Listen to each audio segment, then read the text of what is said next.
Hello dear students, I am Sumit sir और मैं आपके लिए लेकर आया हूँ स्टील का लेक्चर नंबर 9। देखिए, स्टील के पिछले वीडियो लेक्चर में हम लोग यूनिट नंबर 6 जिसका नाम था कॉलम बेस ये शुरू किए थे। ठीक है, यूनिट नंबर 4 तक मैं आपको करा दिया था और यूनिट नंबर 5 जो है बीम वाला वो मैं छोड़ा हूँ अभी के लिए। ठीक है, इसको मैं इस यूनिट के बाद कराऊंगा। कॉलम बेस मैं पिछले टर्न पे आपको करा रहा था। ठीक है, और इसमें मैं आपको बताया था, इंट्रोडक्शन दिया था पहले में, और फिर बताया था कि 3 तरह का कॉलम बेस होता है।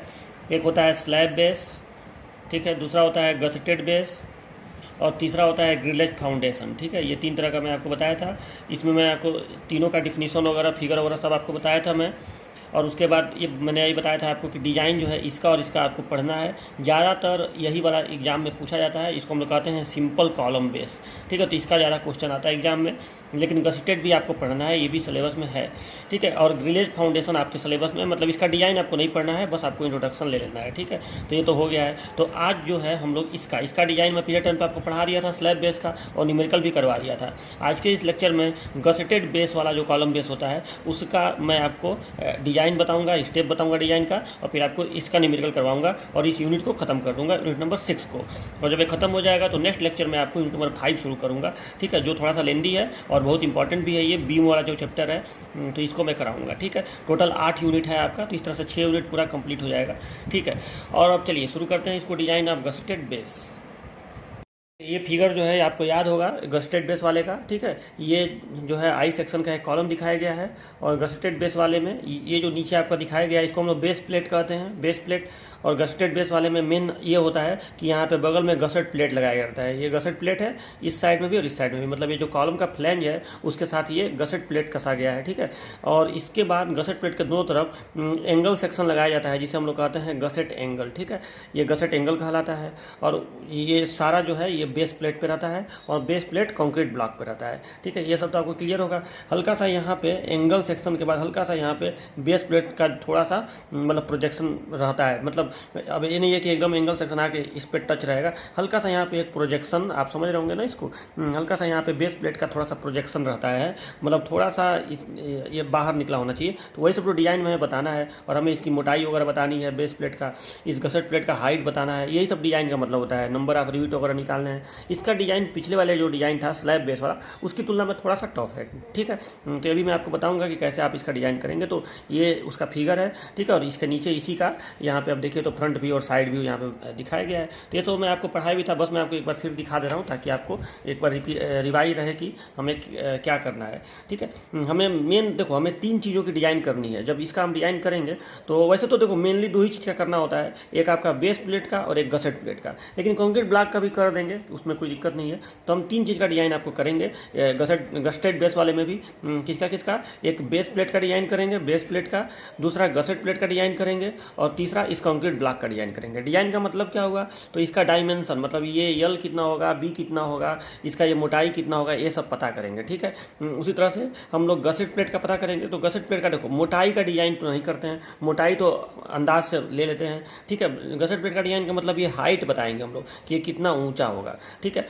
और साथ में ये रिविट भी बताएंगे कि नंबर ऑफ रिविट्स कितने होंगे, ये गसेट प्लेट के डिज़ाइन में आएगा। ठीक है, और तीसरा चीज़ हम लोग इस कंक्रीट ब्लॉक का डिज़ाइन करेंगे। कंक्रीट ब्लॉक का डिज़ाइन करने का मतलब कि इसका ये लेंथ कितना होगा, ये विड्थ कितना होगा, और इसका ये मोटाई कितना होगा, ये कंक्रीट ब्लॉक के डिज़ाइन का मतलब होता है। तो हमें मतलब टोटल 3 डिज़ाइन करने हैं और तीनों में ये चीज़ हमको पता करना है। ठीक है, तो चलिए इसको शुरू किया जाए। डिजाइन ऑफ गसेटेड बेस, इसमें देखिए इस तरह का जब क्वेश्चन आएगा तो आपको क्या क्या दिया रहेगा। तो देखिए एक्सियल लोड ऑन कॉलम जरूर दिया रहेगा, इसको मैं डब्ल्यू से प्रस्तुत कर रहा हूँ। कॉलम पे कितना कंप्रेसिव लोड लगेगा।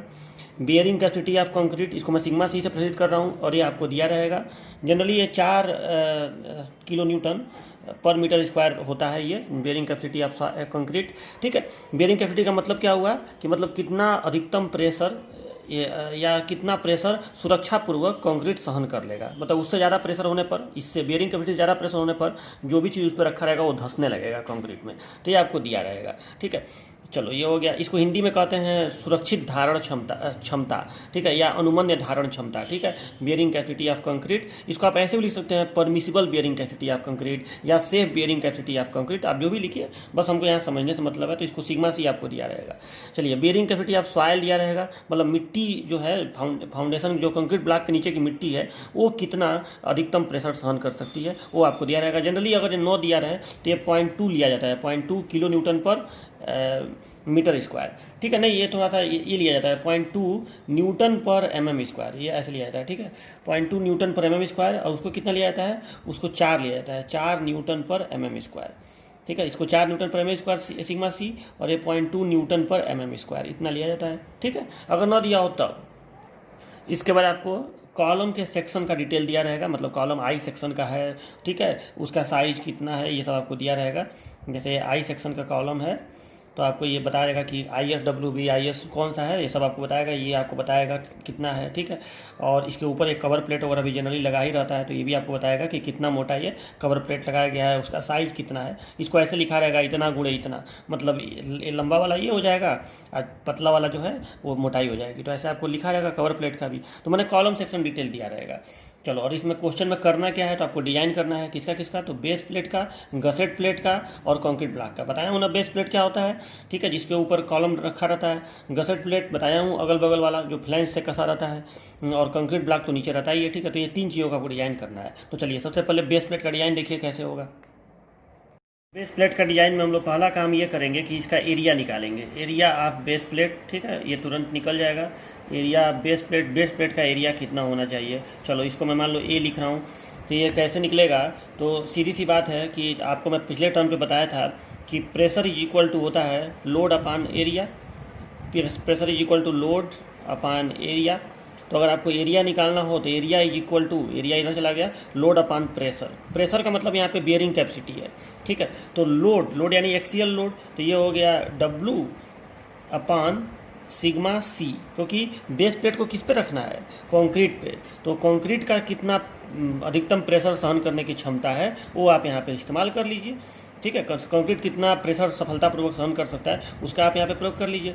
तो मैं इसको पूरा लिख नहीं रहा हूँ, axial load upon bearing capacity of concrete हो गया ये, ठीक है। W अपान सिग्मा सी आप इसको समझ लीजिएगा। तो एरिया ऑफ बेस प्लेट इससे निकल जाएगा, ठीक है, कि कितना अधिकतम एरिया बेस प्लेट का हो सकता है, ठीक है, ये आपको पता चल गया, ठीक है। इससे मतलब कम एरिया आप नहीं दे सकते हैं, जो एरिया आएगा यहाँ से इससे कम एरिया देंगे तो प्रेशर ज़्यादा हो जाएगा और कंक्रीट में बेस प्लेट धंसने लगेगा, ये ठीक है। तो ये हो गया एरिया ऑफ बेस प्लेट, यहाँ पे निकल गया, पहला स्टेप है हमारा कंप्लीट हो गया, इस तरह से निकल जाएगा। चलो, अब दूसरा स्टेप देखिए। दूसरा काम हम लोग ये करेंगे कि जो गसेट प्लेट हम लोग लगाएंगे कॉलम सेक्शन के दोनों तरफ, उसको उसके थिकनेस को हम एज्यूम करेंगे, ठीक है। और थिकनेस को यह लिखा हूँ, assume thickness of gusset plate from 10 mm to 16 mm, मतलब 10 mm से 16 mm के मध्य हम गसेट प्लेट के मोटाई को मान लेंगे, ठीक है। ये मतलब एक स्टैंडर्ड है कि 10 mm से 16 mm तक लिया जाता है, ठीक है। जनरली जो कॉलम सेक्शन का जो फ्लैंज होता है या जो कवर प्लेट होता है कॉलम सेक्शन पे, उसी के आसपास का ये साइज लेते हैं। मतलब अगर कवर प्लेट की मोटाई, मान लो कि जो कवर प्लेट लगाया गया है कॉलम के फ्लैंज के दोनों तरफ, मान लो वो भी 14 mm का है, तो उसी के आसपास में आप इसको भी 14 mm या 16 mm ले लीजिए, थोड़ा सा उसी के आसपास रखते हैं, लेकिन इसका स्टैंडर्ड 10 mm से 16 mm होता है, ठीक है। गसेट प्लेट की मोटाई, गसेट प्लेट की मोटाई का मतलब क्या हुआ, आप ये इस चित्र में थोड़ा सा देख लीजिए, इस फिगर में गसेट प्लेट की मोटाई का मतलब ये चीज़ हुआ, ठीक है। ये इसको गसेट प्लेट का थिकनेस कहेंगे। ये जो आपको दिख रहा है ना, ये चीज़ आपको जो दिख रहा है ये गसेट प्लेट की मोटाई है, ठीक है। ये जो आपको पोर्शन दिख रहा है ये पोर्शन, ठीक है, ये गसेट प्लेट की मोटाई है। तो इसका जो मोटाई है हम लोग इसको कितना लेंगे, 10 mm से 16 mm के बीच में इसको हम लोग लेंगे, ओके। अब देखिए, तो ये तो मान लो बस मान लेंगे, वैसे आप 16 mm लीजिएगा, सबसे अच्छा 16 mm रहेगा। चलो, उसके बाद देखिए, उसके बाद assume size of gusset angle. Gusset angle के साइज को हम लोग मान लेंगे कि हम लोग ये वाला गसेट एंगल इस्तेमाल करेंगे, यही स्टैंडर्ड इस्तेमाल सबसे ज़्यादा होता है। तो इसमें आपको ज़्यादा दिमाग लगाना नहीं है, बस आपको ये पूरा यही याद रखना है कि हम गसेट एंगल का साइज एज्यूम करेंगे कितना, 150 गुणे 115 गुणे 12 mm, which smaller leg is connected with base plate. Assume size of gusset plate 150 mm गुणे 115 mm गुणे 12 mm, which smaller leg is connected with base plate. मतलब हम गसेट एंगल 150 mm गुणे 115 mm गुणे 12 mm का साइज चुन लेंगे जिसका छोटा लेग बेस प्लेट से जुड़ा हो। ठीक है, मतलब मैं ये बोलना चाहता हूँ कि फिर से आप इस फिगर को एक बार देखिए कि इस फिगर में जो इसके गसेट प्लेट के बगल में जो लगाया गया है इसको गसेट एंगल कहते हैं। तो इसके साइज को हम लोग 150 गुणे 115 गुणे 12 यही रखेंगे।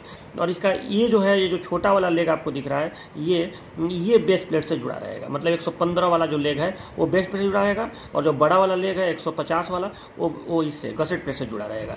और इसकी मोटाई कितनी है, ये 12, और ये भी मोटाई कितनी है 12। तो ये आपको समझ में आया ना। तो ये हम लोग गसेट एंगल का साइज चुन लेंगे। ये फिक्स, इसका डिजाइन नहीं करेंगे। ये जो मैं यहाँ पे लिखा हूँ इसका कोई डिजाइन विजाइन करने की जरूरत नहीं है। ये बस आप गसेट प्लेट का इतना से इतना ले लेंगे मोटाई, और गसेट एंगल का ये साइज आप ले लेंगे। ये स्टैंडर्ड है। ठीक है, इसका आपको डिजाइन नहीं करना। डिजाइन जो चीज़ करना है मैं बता रहा हूँ। तो एरिया बेस प्लेट निकल चुका है, गसेट प्लेट का ये निकल गया कि मोटाई कितना रहेगा, आप 16 लीजिएगा, और एंगल में तो कोई दिक्कत नहीं है, आप यही साइज ले लीजिएगा। अब हमको बताना है कि गसेट जो ये बेस, हम डिजाइन किसका कर रहे हैं, बेस प्लेट का। तो अब हमको बेस प्लेट का डायमेंशन बताना है। एरिया तो निकल चुका है, लेकिन हमें डायमेंशन बताना है कि लंबाई कितना, चौड़ाई कितना, ये हमें बताना है। तो अब देखिए ये कैसे निकलेगा, और फिर मोटाई भी बताना है बेस प्लेट का। ठीक है, मैं पहले भी आपको बताया था कि बेस प्लेट के डिजाइन का मतलब होता है उसका लंबाई, चौड़ाई, मोटाई। गसेट प्लेट के डिजाइन का मतलब होता है मोटाई तो मान लिया गया, इसके डिजाइन का मतलब होता है उसकी हाइट। और कंक्रीट ब्लॉक के डिजाइन का मतलब होता है लंबाई, चौड़ाई, मोटाई। ठीक है, कंक्रीट ब्लॉक का इसमें बस हाइट निकाला जाता है, वही इसके डिजाइन का हाइट, और रिविट की संख्या, ये दो चीज़ इसमें निकाला जाता है। तो चलिए देखिए अब इसका हम साइज कैसे पता करेंगे बेस प्लेट का। देखिए सबसे पहले हम लोग निकालेंगे लेंथ ऑफ बेस प्लेट। ठीक है, लेंथ ऑफ बेस प्लेट पर निकालेंगे, हमें साइज बताना है तो हम इसका लेंथ पता करेंगे। अब ये कैसे पता करेंगे, तो इस फिगर की मदद से पता करेंगे। ये फिगर क्या है ये आप पहले समझ लीजिए। देखिए आप इस थोड़ा सा 3 डायमेंशनल फिगर को आप पहले देखिए, तब जाके ये बात आपको समझ में आएगा। कि यहाँ पे आप इस फिगर को थोड़ा सा गौर से देखिए। तो देखो इस फिगर में ये जो चीज़ है, देखो इस चीज़ को, ये जो बेस प्लेट का लेंथ है, ये जो यहाँ नीचे लिखा हुआ है, और ये बेस प्लेट की चौड़ाई है। ठीक है, तो ये जो बेस प्लेट का आपको लेंथ दिख रहा है, ये लेंथ कितना है आप ध्यान से देखिए। तो अगर मैं इसका फ्रंट व्यू बनाऊं, तो फ्रंट व्यू में क्या दिखेगा, एक आई सेक्शन का कॉलम है, मतलब आई सेक्शन का ये वेब वाला पोर्शन, और किनारे किनारे ये पतला पतला फ्लैंज वाला पोर्शन।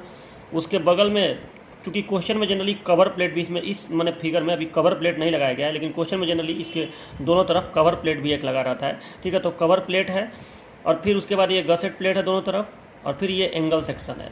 ठीक है, ऐसे एंगल सेक्शन, और उसके बाद थोड़ा थोड़ा ये एंगल सेक्शन के बाहर ये प्लेट हल्का सा निकला रहता है।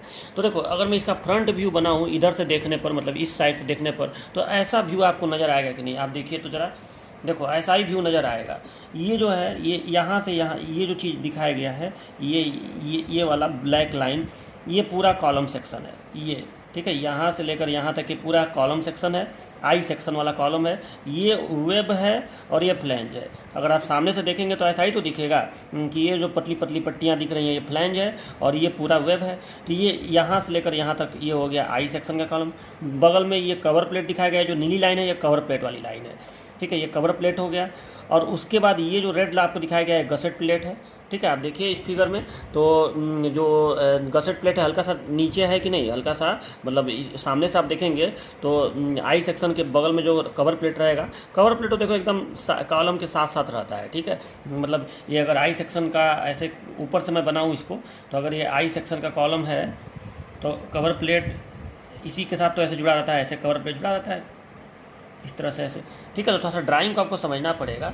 तो यहाँ पे मैंने क्या बोला कि जो गसेट प्लेट है थोड़ा सा नीचे ही रहेगा। ठीक है, तो इसलिए गसेट प्लेट, ये आपको रेड वाला जो लाइन दिख रहा है ये गसेट प्लेट है। ठीक, और गसेट प्लेट्स के बगल में क्या है, तो देखो यहाँ पे गसेट प्लेट के बगल में आप देखिए इधर एंगल सेक्शन है, उधर भी एंगल सेक्शन है। तो सामने से देखने पर ऐसे ये एंगल सेक्शन ऐसे दिखेगा। ठीक है ना, तो वही एंगल सेक्शन ये दिखाया गया है ऐसे। इसके बाद थोड़ा थोड़ा ये बेस प्लेट और बाहर भी निकला रहता है। तो ये आपका हो गया बेस, मतलब ये बेस प्लेट आपको, मतलब ये फ्रंट व्यू इसका दिखाया गया है गस्टेड बेस का।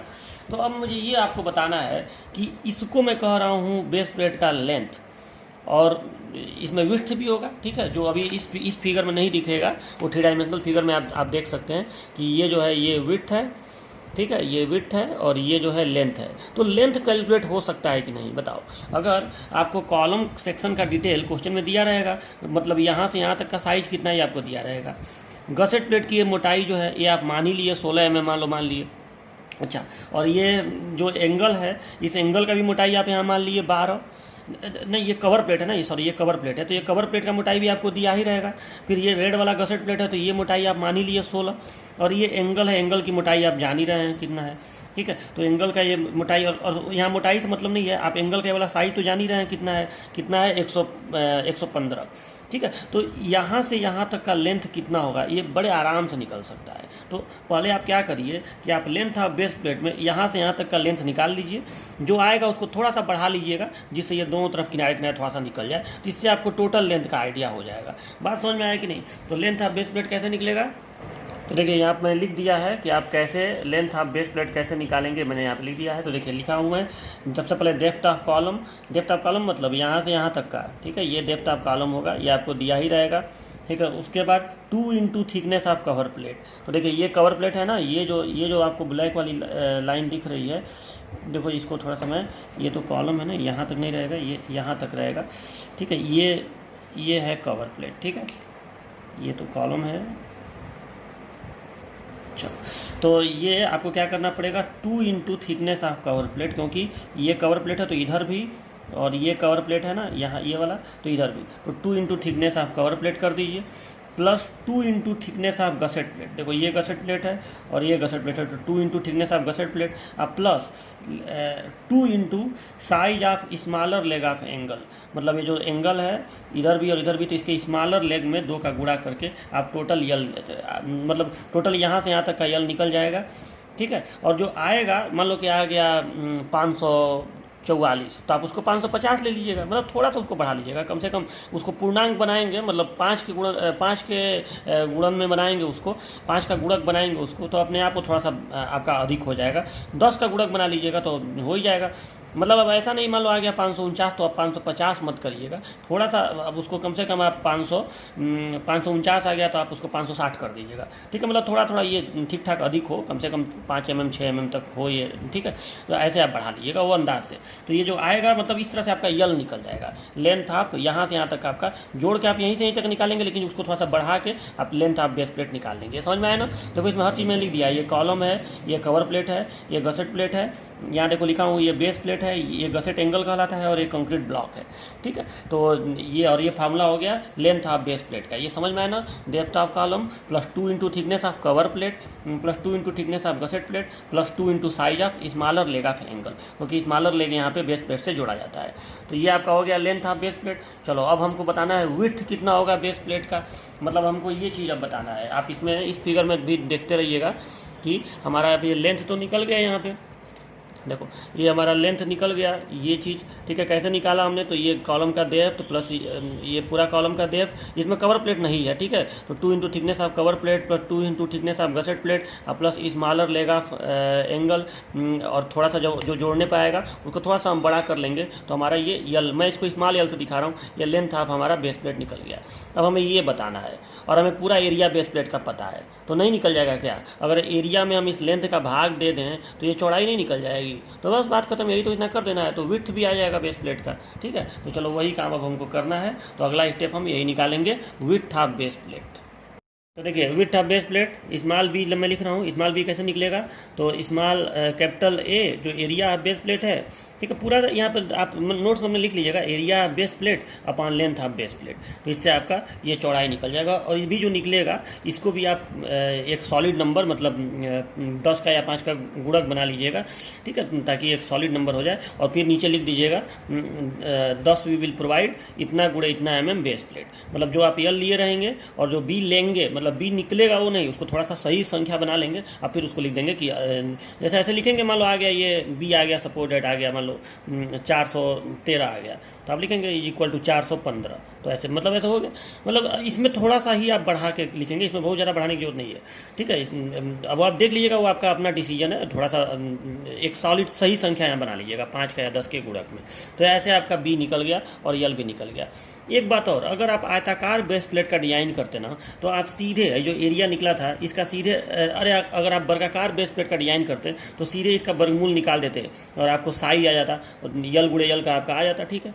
लेकिन जनरली वर्गाकार का डिज़ाइन हम लोग जो सिंपल वाला होता है स्लैब बेस वाला उसमें हम लोग वर्गाकार का करते हैं, इसमें आयताकार करना ज़्यादा ठीक माना जाता है, ठीक है, क्योंकि इसमें ज़्यादा सी बात है एक तरफ गसेट प्लेट वगैरह लगा हुआ है और एक तरफ तो मतलब इसमें आयताकार साइज ज़्यादा सूटेबल माना जाता है, इसीलिए मैं इसमें आयताकार का करवा रहा हूँ, ठीक है। इसलिए मैं लेंथ अलग से निकलवाया हूँ और विड्थ अलग से निकलवाया, तो ये आयताकार बेस प्लेट आपका आ गया कि यल गुणे बी साइज का आपका आयताकार बेस प्लेट आ गया, ठीक है। अब ये जब निकल जाएगा, मान लो कि ये साइज निकल गया, तो अब आप क्या करेंगे, अब आप actual pressure on concrete block अब आप निकालेंगे, ठीक है। एक्चुअल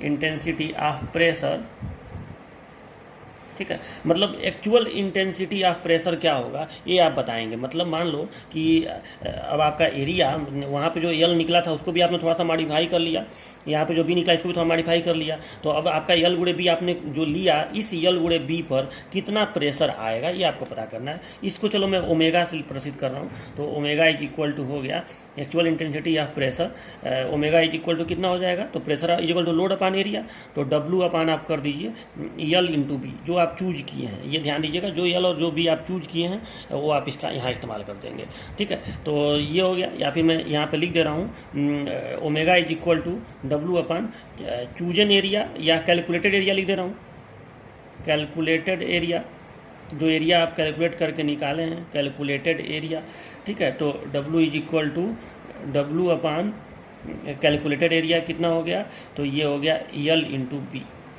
ठीक है। मतलब यहाँ पे आप ये वाला ये इस्तेमाल मत करिएगा, ये थोड़ा सा ध्यान दीजिएगा, ये नहीं कि यही वाला ये आप इस्तेमाल कर लें जो आप एरिया बेस प्लेट निकाले हैं, ये इस्तेमाल करेंगे तो वही सिग्मा सी यहाँ पे जितना सिग्मा सी होगा उतना ही ये ओमेगा भी आ जाएगा, ठीक है। आप जब उसको थोड़ा सा मॉडिफाई आप कर रहे हैं ना, तो आप जो मॉडिफाई करके लिए हैं वो वाला यहाँ पर इस्तेमाल करिएगा, ठीक है। इसको आप चूजन एरिया या कैलकुलेटेड एरिया जो मन करे आप लिख सकते हैं, चूजन एरिया ही आप इसको कर सकते हैं, ठीक है, जो एरिया आप चूज किए हैं चूजन एरिया, ठीक है।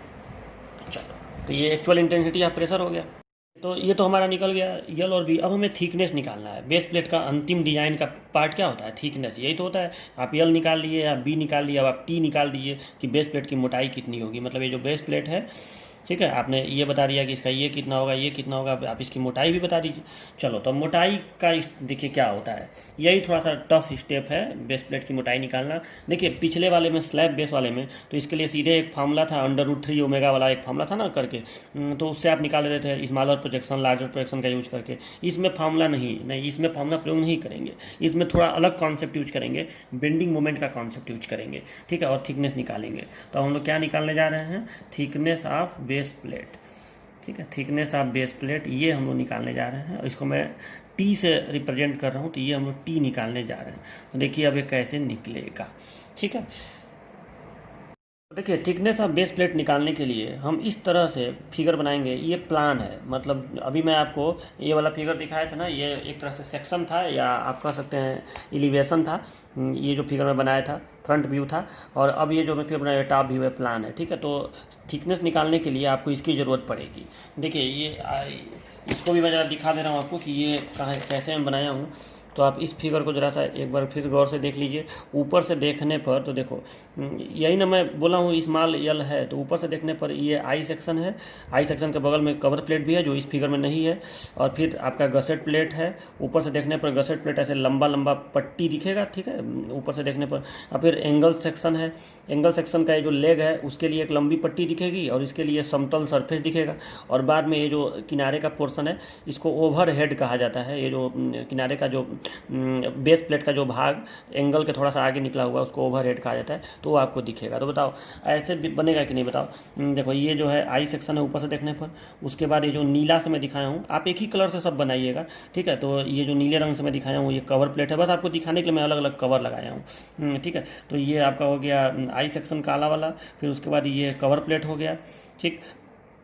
और उसके बाद आपका ये जो है ये लाल वाला जो मैं दिखाया हूँ ये गसेट प्लेट है, ठीक है। ऊपर से देखने पर ऐसे ही गसेट प्लेट दिखेगा, ठीक है। थोड़ा सा इसको एक मिनट रुक जाओ, ऐसे कर लो, ठीक है। फिर से देखिए, तो ये देखिए ये जो है एंगल्स आई सेक्शन है, ठीक, आई सेक्शन का कॉलम है। उसके बाद ये जो है ये कवर प्लेट है, ठीक। ये मैं आपको बस समझाने के लिए अलग कलर से किया हूँ, आप एक ही कलर से सारा बनेगा, ठीक है। तो ये कवर प्लेट हो गया, ठीक है। और फिर उसके बाद ये गसेट प्लेट हो गया लाल वाला, मतलब यहाँ से एक ऐसे लाइन और एक ऐसे लाइन आप कर दीजिएगा।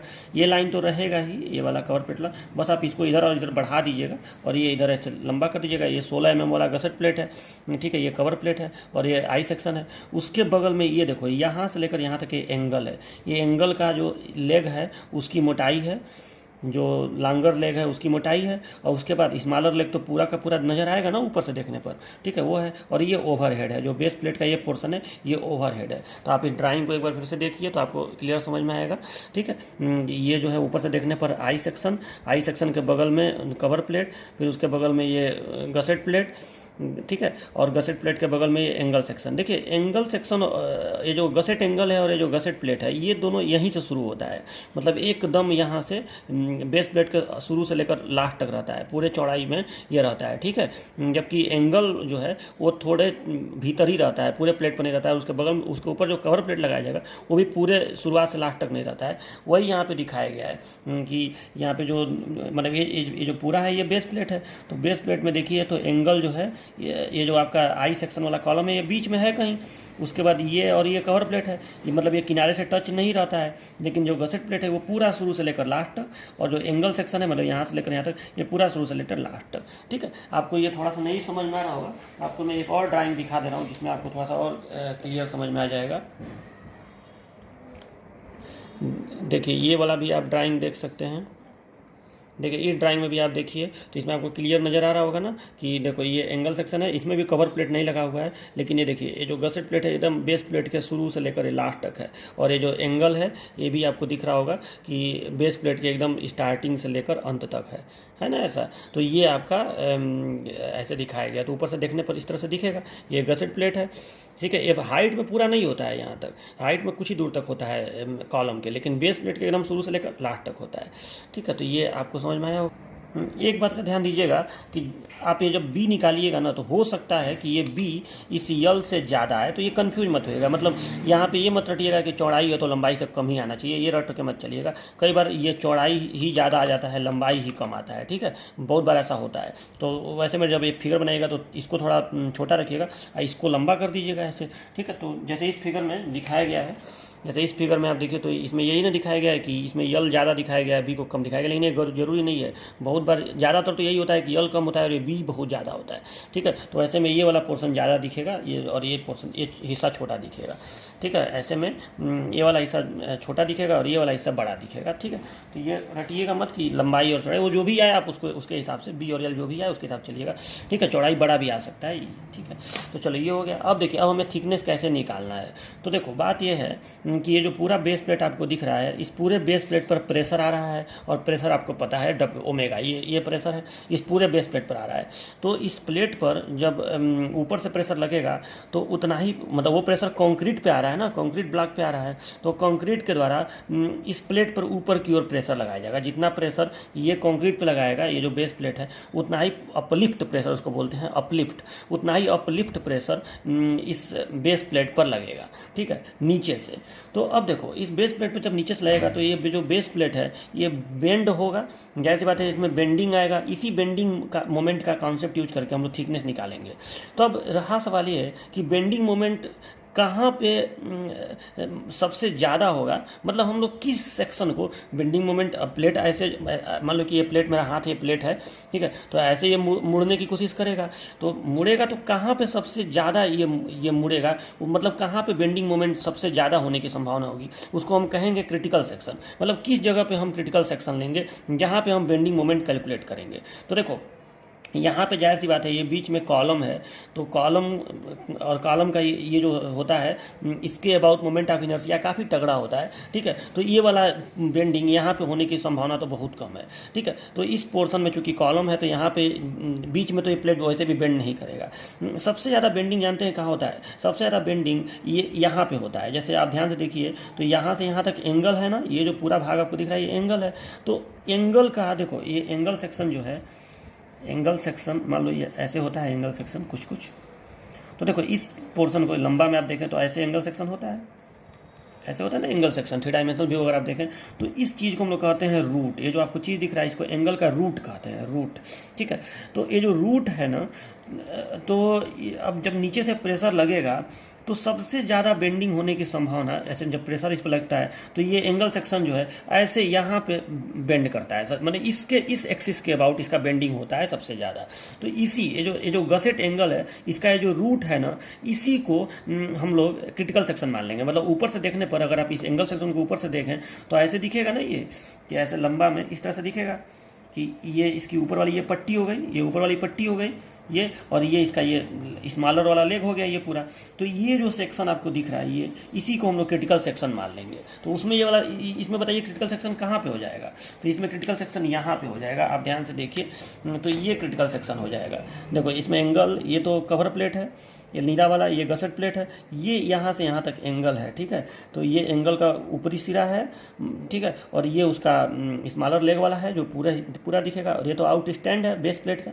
तो ये जो है ये यहाँ पे यही रूट है, तो इसको हम लोग क्रिटिकल सेक्शन मान लेंगे। ठीक है, तो इसको हम लोग क्रिटिकल सेक्शन मानेंगे। इसको मैं लिख रहा हूँ एक्स एक्स, इस सेक्शन को। ठीक है,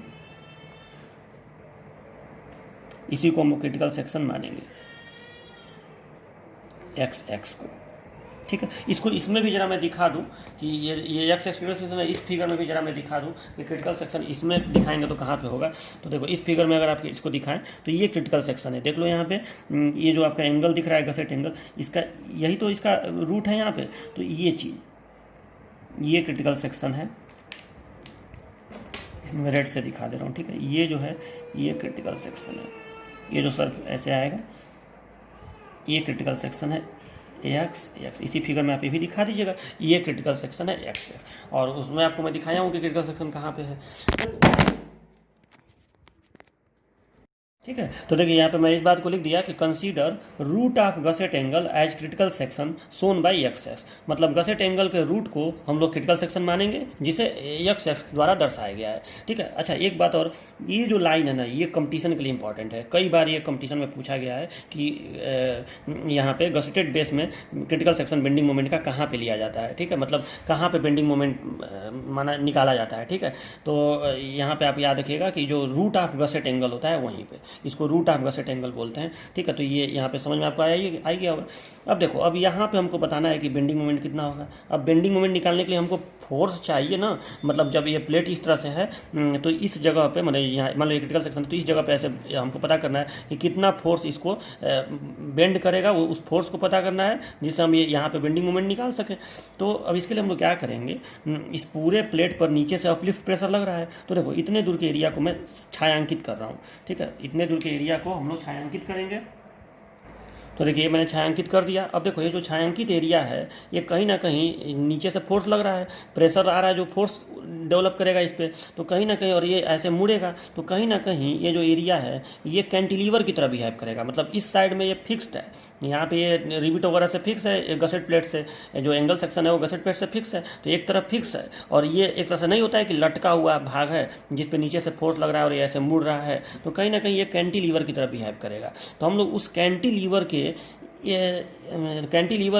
हम लोग एक पट्टी के लिए, कितने मोटे पट्टी के लिए, तो एक एकांक मोटाई की पट्टी, हम लोग 1 मिलीमीटर मोटी पट्टी के लिए, मतलब मैं ये कहना चाहता हूँ जैसे कैंटिलीवर यहाँ से यहाँ तक है, लेकिन इसमें हम लोग ऐसे कहीं भी एक जगह ऐसे एक पट्टी ले लेंगे। ठीक है, मान लो कि यहाँ पे ही ले लिए, तो ऐसे एक छोटा सा पट्टी लिए जिसकी मोटाई 1 मिलीमीटर होनी चाहिए। केवल इतने ही दूर के पट्टी के लिए, मतलब एक छोटा सा कैंटिलीवर हो गया, अब इतने ही के लिए हम पता करेंगे कि कितना बेंडिंग मोमेंट यहाँ पे आएगा। मतलब कहीं ना कहीं इस कैंटिलीवर का जो सेक्शन है यहाँ पे, ये जो पूरा कैंटिलीवर है उसका जो सेक्शन है उसका ये जो चौड़ाई हो गया वो 1 मिलीमीटर हो गया। ठीक है, लेकिन उसका जो डेप्थ होगा वही मोटाई है। समझ रहे हैं ना बात को? ठीक है, तो हम लोग यहाँ पे मैं इस बात को लिख रहा हूँ। ठीक है, अभी समझ में आपको आ जाएगा। तो यहाँ पे मैं लिख रहा हूँ कि bending moment at critical section, bending moment at critical section for 1 mm strip, ठीक है, फॉर 1 mm स्ट्रिक। ठीक है, मतलब ये जो क्रिटिकल सेक्शन है, यहाँ पे हमको बेंडिंग मोमेंट निकालना है। हमने इतना दूर छायांकित कर दिया है जो कैंटिलीवर की तरह बिहेव करेगा। ठीक है, और हम इस ये जो पूरा हिस्सा कैंटिलीवर की तरह बिहेव कर रहा है, इसके केवल 1 मिलीमीटर चौड़े पट्टी के लिए, इतने के लिए हम निकाल रहे हैं कि यहाँ पे बेंडिंग मोमेंट कितना आएगा। तो आप बताइए कितना आएगा। इसको मैं लिख रहा हूँ B M is equal to, इसको मैं बेंडिंग मोमेंट लिख रहा हूँ बी एम, तो B M is equal to कितना आएगा, तो ये आएगा कैंटिलीवर के लिए फार्मूला क्या होता है, अगर एक कैंटिलीवर हो जो यहाँ पे फिक्स्ड हो, और सच पूछो तो ये यूडीएल है कि नहीं, ये जो पूरा फोर्स है ये कहीं ना कहीं यूडीएल है। ठीक है, तो ये अगर ये फोर्स यूडीएल है तो मान लो कि ये फोर्स हमें पता है यूडीएल मतलब देखो ये जो फोर्स है ये पूरे लंबाई पे ऐसे फैला हुआ है ना, तो एक तरह का जो प्रेशर है वही यहाँ पे यूडीएल की तरह बिहेव करेगा। ठीक है, और प्रेशर आपको पता है ओमेगा, ये प्रेशर आपको पता है हर जगह जो प्रेशर है ओमेगा ही है, प्रेशर तो एक समान होता है। तो इस पर ये यूडीएल की तरह से ऐसे एक समान रूप से ऐसे काम कर रहा है। ठीक है, जैसे सरफेस पे अगर प्रेशर लग रहा हो तो उसमें अगर आप केवल लेंथ की बात करें तो वो प्रेशर ही यूडीएल बन जाएगा, पूरे लंबाई पे वही प्रेशर काम करेगा एकांक लेंथ पे, तो वो यूडीएल की तरह बिहेव करेगा। तो ये बताओ अगर आपको किसी कैंटिलीवर पे यूडीएल पता हो और आपको यहाँ पे कोई पूछ दे कि बेंडिंग मोमेंट कितना होगा, मान लो कि इसका मान ओमेगा है सपोज, क्योंकि ओमेगा ही प्रेशर में से मैं दिखाया हूँ, तो ओमेगा है तो यहाँ पे प्रेशर कितना है, यहाँ पे आप मोमेंट कितना लिखेंगे, तो ये सेंटर पे काम करेगा, ये जो ओमेगा है इसका आप इसमें गुणा कर देंगे इसमें। ठीक है, मान लो कि ये लंबाई सपोज डेट यल डैश है, मान लो कि ये लंबाई यल डैश है, तो ओमेगा पहले तो आप ओमेगा में यल डैश का गुणा करेंगे तो ये पॉइंट लोड बन जाएगा ओमेगा इंटू यल डैश। ठीक है, और ये काम कहाँ पे करेगा, बीच में काम करेगा, बीच में, तो यहाँ से यल डैश बाई 2 दूरी पे ये काम करेगा, यल डैश बाई 2 दूरी पे। तो अब इसका मोमेंट कितना आएगा यहाँ पे, तो W L dash into L dash by 2, तो ये हो गया W L dash square by 2। और वैसे भी ये कैंटिलीवर के लिए सपोर्ट पे होता है जब यूडीएल लगाओ डब्ल्यू यल स्क्वायर बाई 2, लेकिन यहाँ पे मैं उसको यल डैश से दिखा रहा हूँ। तो यहाँ पे इसका फार्मूला क्या हो गया, omega L dash square by 2। ठीक है, ये यहाँ पे हो गया। ओमेगा को आप न्यूटन पर एमएम स्क्वायर में रखिएगा और यल डैश को आप एमएम में रखिएगा। अच्छा, ये तो ओमेगा यहाँ पे निकला ही रहेगा, न्यूटन पर एमएम स्क्वायर में इसको आप निकाले रहेंगे।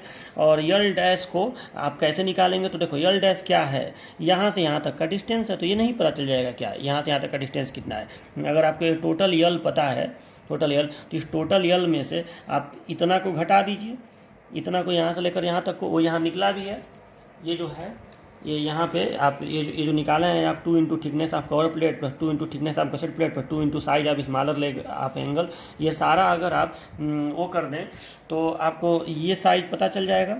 ठीक है, या अगर आप इसको घटा दें, इस पूरे यल में से आप इसको घटा दें तो इतना और प्लस इतना पता चल जाएगा, और आप आधा कर दें तो केवल इधर का ये ओवरहेड कितना है पता चल जाएगा। ये ओवरहेड, इसको ओवरहेड बोलते हैं, ओवरहेड। ठीक है, तो और इस ओवरहेड में अगर आप ये 115 जोड़ दें, क्योंकि ये एंगल कहाँ से कहाँ तक है, तो एंगल यहाँ से यहाँ तक है, लेकिन आप ये जो एंगल का है लेग स्मॉलर लेग ये 115 है, तो 115 में आप ओवरहेड जोड़ दीजिए। तो मैं यहाँ पे लिख दे रहा हूँ कि ओमेगा क्या है, intensity of pressure, where omega जो है ये इंटेंसिटी ऑफ प्रेशर है, इंटेंसिटी ऑफ प्रेशर जो आप निकाले हैं। मात्रक ध्यान दीजिएगा न्यूटन पर एमएम स्क्वायर रखिएगा इसका मात्रक। ठीक है, और ये यल डैश क्या है, तो यल डैश है ये 115 प्लस ओवरहेड, 115 प्लस ओवरहेड एक तरफ का। ठीक है, 115 प्लस ये ओवरहेड जो है, इसको आप चाहें तो यहाँ लिख भी सकते हैं कि ये ओवरहेड है। ठीक है, लिख दीजिएगा, हमारे पास जगह की थोड़ी दिक्कत है, ओवरहेड। ठीक है, तो चलो ये हो गया आपका, तो ये एल डैश निकल गया। तो ये समझ में आया ना आपको कि बेंडिंग मोमेंट यहाँ क्रिटिकल सेक्शन पर कैसे निकलेगा। अब बेंडिंग मोमेंट निकल गया, अब हम लोग क्या करेंगे, देखिए हमको यहाँ पे क्रिटिकल सेक्शन पे बेंडिंग मोमेंट तो पता चल गया। अब हमको ये करना है ना कि अब हम ये जो यहाँ पे ये जो जिस प्लेट का ये बना हुआ है, मान लो कि बेस प्लेट स्टील का बना हुआ है, तो उसका अधिकतम मोमेंट कितना वो सहन कर पाएगा ये हमें पता करना है, यानी मोमेंट ऑफ रेजिस्टेंस निकालना है। मोमेंट ऑफ रेजिस्टेंस क्या होता है, अधिकतम किसी वस्तु के द्वारा सहन किया जा सकने वाला मोमेंट। तो अब हम निकालेंगे moment of resistance at critical section. ठीक है, बेंडिंग मोमेंट क्रिटिकल सेक्शन पे निकल चुका है, W L dash square by 2। ठीक है, ये न्यूटन एमएम में ये हमारे पास आ चुका है। अब हम निकालेंगे moment of resistance at critical section, यानी एक्स एक्स पे moment of resistance at critical section. ठीक है, ये चलो निकालते हैं। ठीक है, तो अच्छा, यहाँ पे जब ये लिखे हैं तो आप थोड़ा सा यहाँ बगल में बता दीजिएगा कि यहाँ पे फार कैंटिलीवर ये फार्मूला जो है थोड़ा सा ये आपको याद रहे, इसके लिए मैं लिख दे रहा हूँ। फार कैंटिलीवर ये फार्मूला होता है, ठीक है। चलो, WL-2 ओके। अब देखो मोमेंट ऑफ रेजिस्टेंस हम निकालेंगे, इसको मैं एम आर लिख रहा हूँ। अब ये एम आर कैसे निकलेगा? तो देखो अगर आपको ये पता हो कि ये जो पदार्थ है इसका अधिकतम स्ट्रेस सहन करने की क्षमता कितनी है, बेस प्लेट जिस मटेरियल का बना हुआ है उसका अधिकतम स्ट्रेस सहन करने की क्षमता कितनी है। मान लो बेस प्लेट ऐसे मुड़ रहा है नीचे से, ठीक है, तो उसका अधिकतम स्ट्रेस सहन करने की क्षमता कितनी है, यानी अधिकतम बेंडिंग स्ट्रेस सहन करने की क्षमता कितनी है। यानी अगर आपको सिग्मा BS पता हो तो आप निकाल सकते हैं कि अधिकतम मोमेंट को कितना सहन करेगा। पूछिए कैसे? तो देखिए इसका फार्मूला होता है, आप पढ़े होंगे बेंडिंग इक्वेशन, M/I = सिग्मा/y। ये होता है M/I = सिग्मा/y। अब आपको M अगर निकालना हो तो आप लिख सकते हैं इसको सिग्मा I/y, ठीक है, M = सिग्मा I/y। लेकिन अगर आप इसको M को MR करेंगे, अगर इसको MR माने अधिकतम मोमेंट करेंगे तो ये सिग्मा मैक्स हो जाएगा, यानी सिग्मा पर अधिकतम स्ट्रेस हो जाएगा। यानी इसको मैं सिग्मा BS यहाँ पे लिख रहा हूँ, तो ये सिग्मा BS, क्योंकि हम लोग स्टील के बेंडिंग स्ट्रेस को सिग्मा BS लिखते हैं, अधिकतम जो परमिसिबल बेंडिंग स्ट्रेस होता है, ठीक है। तो सिग्मा BS × I और अपान, और ये जो है एक्सट्रीम फाइबर पे होता है तो इसको हमको वाई मैक्स करना पड़ेगा, ठीक है। ये आप समझ लीजिएगा, क्योंकि MR जो है ये जो परमिसिबल स्ट्रेस आता है ये एक्सट्रीम फाइबर पे आता है। मतलब यहाँ पे जो कैंटिलीवर बन रहा है ना, आप इस कैंटिलीवर को ध्यान से देखिए, ये जो पट्टी बन रही है कैंटिलीवर की वो कुछ इस तरह से है। ये कैंटिलीवर की पट्टी है, लेकिन इसका कुछ ना कुछ ये 1 मिलीमीटर है, लेकिन इसका कुछ मोटाई है कि नहीं, यही मोटाई आपको निकालना है, ठीक है। तो ये जो यहाँ पे जो ऐसे बन रहा है सेक्शन, अब ये मोटाई है, ये मोटाई है और ये 1 मिलीमीटर है, ठीक है। तो ये जो आपका मोटाई आपको दिख रहा है इसके एक्सट्रीम फाइबर, ये इसका एक्सट्रीम फाइबर है, ठीक है। ये इसका न्यूट्रल एक्सिस हो गया, तो इसके एक्सट्रीम फाइबर पे कहीं ना कहीं सिग्मा BS आता है, इसलिए आपको I/y मैक्स यहाँ पे करना पड़ेगा, ठीक है, MR निकालने के लिए। तो ये हो गया। अब आप इसको ऐसे भी तो लिख सकते हैं कि MR = sigma BS I/y max है, तो इसको आप ऐसे भी लिख सकते हैं सिग्मा BS और सिग्मा BS बटे I/y मैक्स, ऐसे भी लिख सकते हैं। वही बात हुआ, ऊपर वाला लाइन ही आ जाएगा, ये y मैक्स ऊपर जाएगा। सही लिखा हूँ ना मैं? ये फॉर्मूला सही लिखा हूँ ना, सिग्मा BS I/y मैक्स, तो ये आपका हो गया तो यहाँ पे, ठीक है। नहीं तो ये सही था, ठीक है। तो MR = हो गया ये सिग्मा BS और I/y मैक्स को आपको पता होगा क्या कहते हैं, इसको आपको याद है सेक्शन मॉडुलस कहा जाता है कि नहीं, Z I/, किसी भी सेक्शन का, ये सेक्शन है तो इसका moment of inertia neutral axis वाला और बटे y मैक्स, यानी ये चीज़, ये अगर हम लोग कर दें I/y मैक्स तो उसको Z कहा जाता है कि नहीं, सेक्शन मॉडुलस। यानी MR का फॉर्मूला हो गया सिग्मा BS × Z, ये MR का फॉर्मूला हो गया। मतलब किसी भी चीज़ का अगर आपको अधिकतम मोमेंट निकालना है किसी भी सेक्शन का, तो आप उसके परमिसिबल, जिस पदार्थ का वो बना है उसके परमिसिबल स्ट्रेस में आप खाली Z का गुणा कर दीजिए। और Z क्या है ये याद रखिएगा, I/y मैक्स है, ठीक है, I/y मैक्स। और I क्या है, न्यूट्रल एक्सिस के प्रति मोमेंट ऑफ इनर्शिया, यानी Vd3/12, और y मैक्स क्या है, तो न्यूट्रल एक्सिस से एक्सट्रीम फाइबर की दूरी, यानी D/2 आधा। यहाँ D का मान T है, यहाँ थिकनेस है। तो चलो यही चीज़ हम लोग कर रहे हैं और इसको निकाल रहे हैं। तो MR = हो गया सिग्मा BS × Z, ठीक है। याद रखिएगा, जहाँ Z क्या है, सेक्शन मॉडुलस है, जो आप कैंटिलीवर लिए हैं ना छोटे 1 मिलीमीटर वाला, उसका ये सेक्शन मॉडुलस है Z, ठीक है। तो ये हो गया MR = सिग्मा BS × Z। और सिग्मा BS का मान कितना होता है, तो ये फिक्स होता है किसी भी स्टील के लिए 185, ये मैं पिछले टर्न पे भी आपको बताया था, ठीक है। तो सिग्मा BS का मान होता है 185 Nm/mm²। अब देखिए अब हम लोग क्या करेंगे कि यहाँ हमको थिकनेस निकालना है, तो हम करेंगे ये कि चलो पहले Z का भी सूत्र लिख देते हैं। तो MR = ये हो गया सिग्मा BS और Z का मान क्या है, तो Z का मान है I/y मैक्स, ठीक है।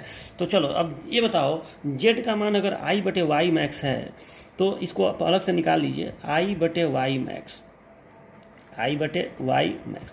तो इसको जब आप सॉल्व करेंगे ना, ये सेक्शन बन रहा है कि नहीं, ऐसे, यही तो कैंटिलीवर का सेक्शन बन रहा है कि ये एक है, ये एक है और ये T है, ये टी है, ठीक है। जो कैंटिलीवर है क्रिटिकल सेक्शन पे बात हो रही है, यहाँ ध्यान दीजिएगा, क्रिटिकल सेक्शन पे ये बात हो रही है। तो क्रिटिकल सेक्शन पे यहाँ पे जो कैंटिलीवर है उसका मोटाई, यहाँ पे जब ये 1 मिलीमीटर है और इसका मोटाई में ध्यान दीजिएगा तो यहाँ पे एंगल का भी मोटाई शामिल है और प्लस बेस प्लेट, क्योंकि ये एंगल इसके ऊपर है ना, ये जो आपको यहाँ पे है ये एंगल बेस प्लेट के ऊपर है, ठीक है। तो ये टी और ये 1 हो गया, ये कहीं ना कहीं न्यूट्रल एक्सिस होता है यहाँ बीच में। तो यहाँ पे आप आई बटे वाई मैक्स करेंगे तो आई कितना होगा, बी डी क्यू बाई 12। तो यहाँ पे बी कितना है, बी 1 है, तो 1 गुणे टी क्यू बटे 12 आप करके देखिए। तो ये हो गया 1 गुणे टी क्यू बटे 12, बी डी क्यू बटे 12 और बटे में वाई मैक्स का मान यहाँ कितना होगा, टी बाई 2। तो यहाँ पे टी बाई 2 करेंगे तो 2 ऊपर चला जाएगा, बटे में टी हो जाएगा, तो गुणे 2 ऊपर चला जाएगा और बटे में टी हो जाएगा, ठीक है। ये देखिए तो 2 छके 12, ठीक है। तो ये और 80 से 1 टी खत्म हो जाएगा तो कितना आएगा, टी स्क्वायर बटे 6 आएगा, ठीक है। तो यहाँ पे मैं जेड के जगह पे सीधे लिख दे रहा हूँ टी स्क्वायर बटे 6। अब इसको आप याद कर लीजिए, ठीक है। इसको एग्जाम में आपको करके दिखाने की ज़रूरत नहीं है, ठीक है। आप इसको याद रखिएगा, रफ अपने कापी पे चाहें तो आप इसको नोट रख सकते हैं, लेकिन एग्जाम में सीधे आप जेड के जगह पे टी स्क्वायर बटे 6 रख दीजिएगा। तो ये एम आर का मान हो गया। अब देखिए अब हम कर क्या रहे, और ये अब हम कर क्या रहे हैं कि इस क्रिटिकल सेक्शन पे इस कैंटिलीवर के लिए जो 1 मिलीमीटर वाला कैंटिलीवर है, इसके लिए कितना बेंडिंग मोमेंट यहाँ पे आ रहा है एक गिवन प्रेशर के लिए, वो हम लोग यहाँ निकाल चुके हैं। W L dash square by 2, जहाँ हमको omega L dash square by 2, जहाँ पे हमको ये ओमेगा और एल डैश का मान मालूम है, तो ये एक संख्या के रूप में आ जाएगा, समझ रहे हैं ना, ये एक संख्या के रूप में आ जाएगा। और अब हम लोग यहाँ पे मोमेंट ऑफ रेजिस्टेंस निकाल लिए कि sigma B S into T square बटे 6।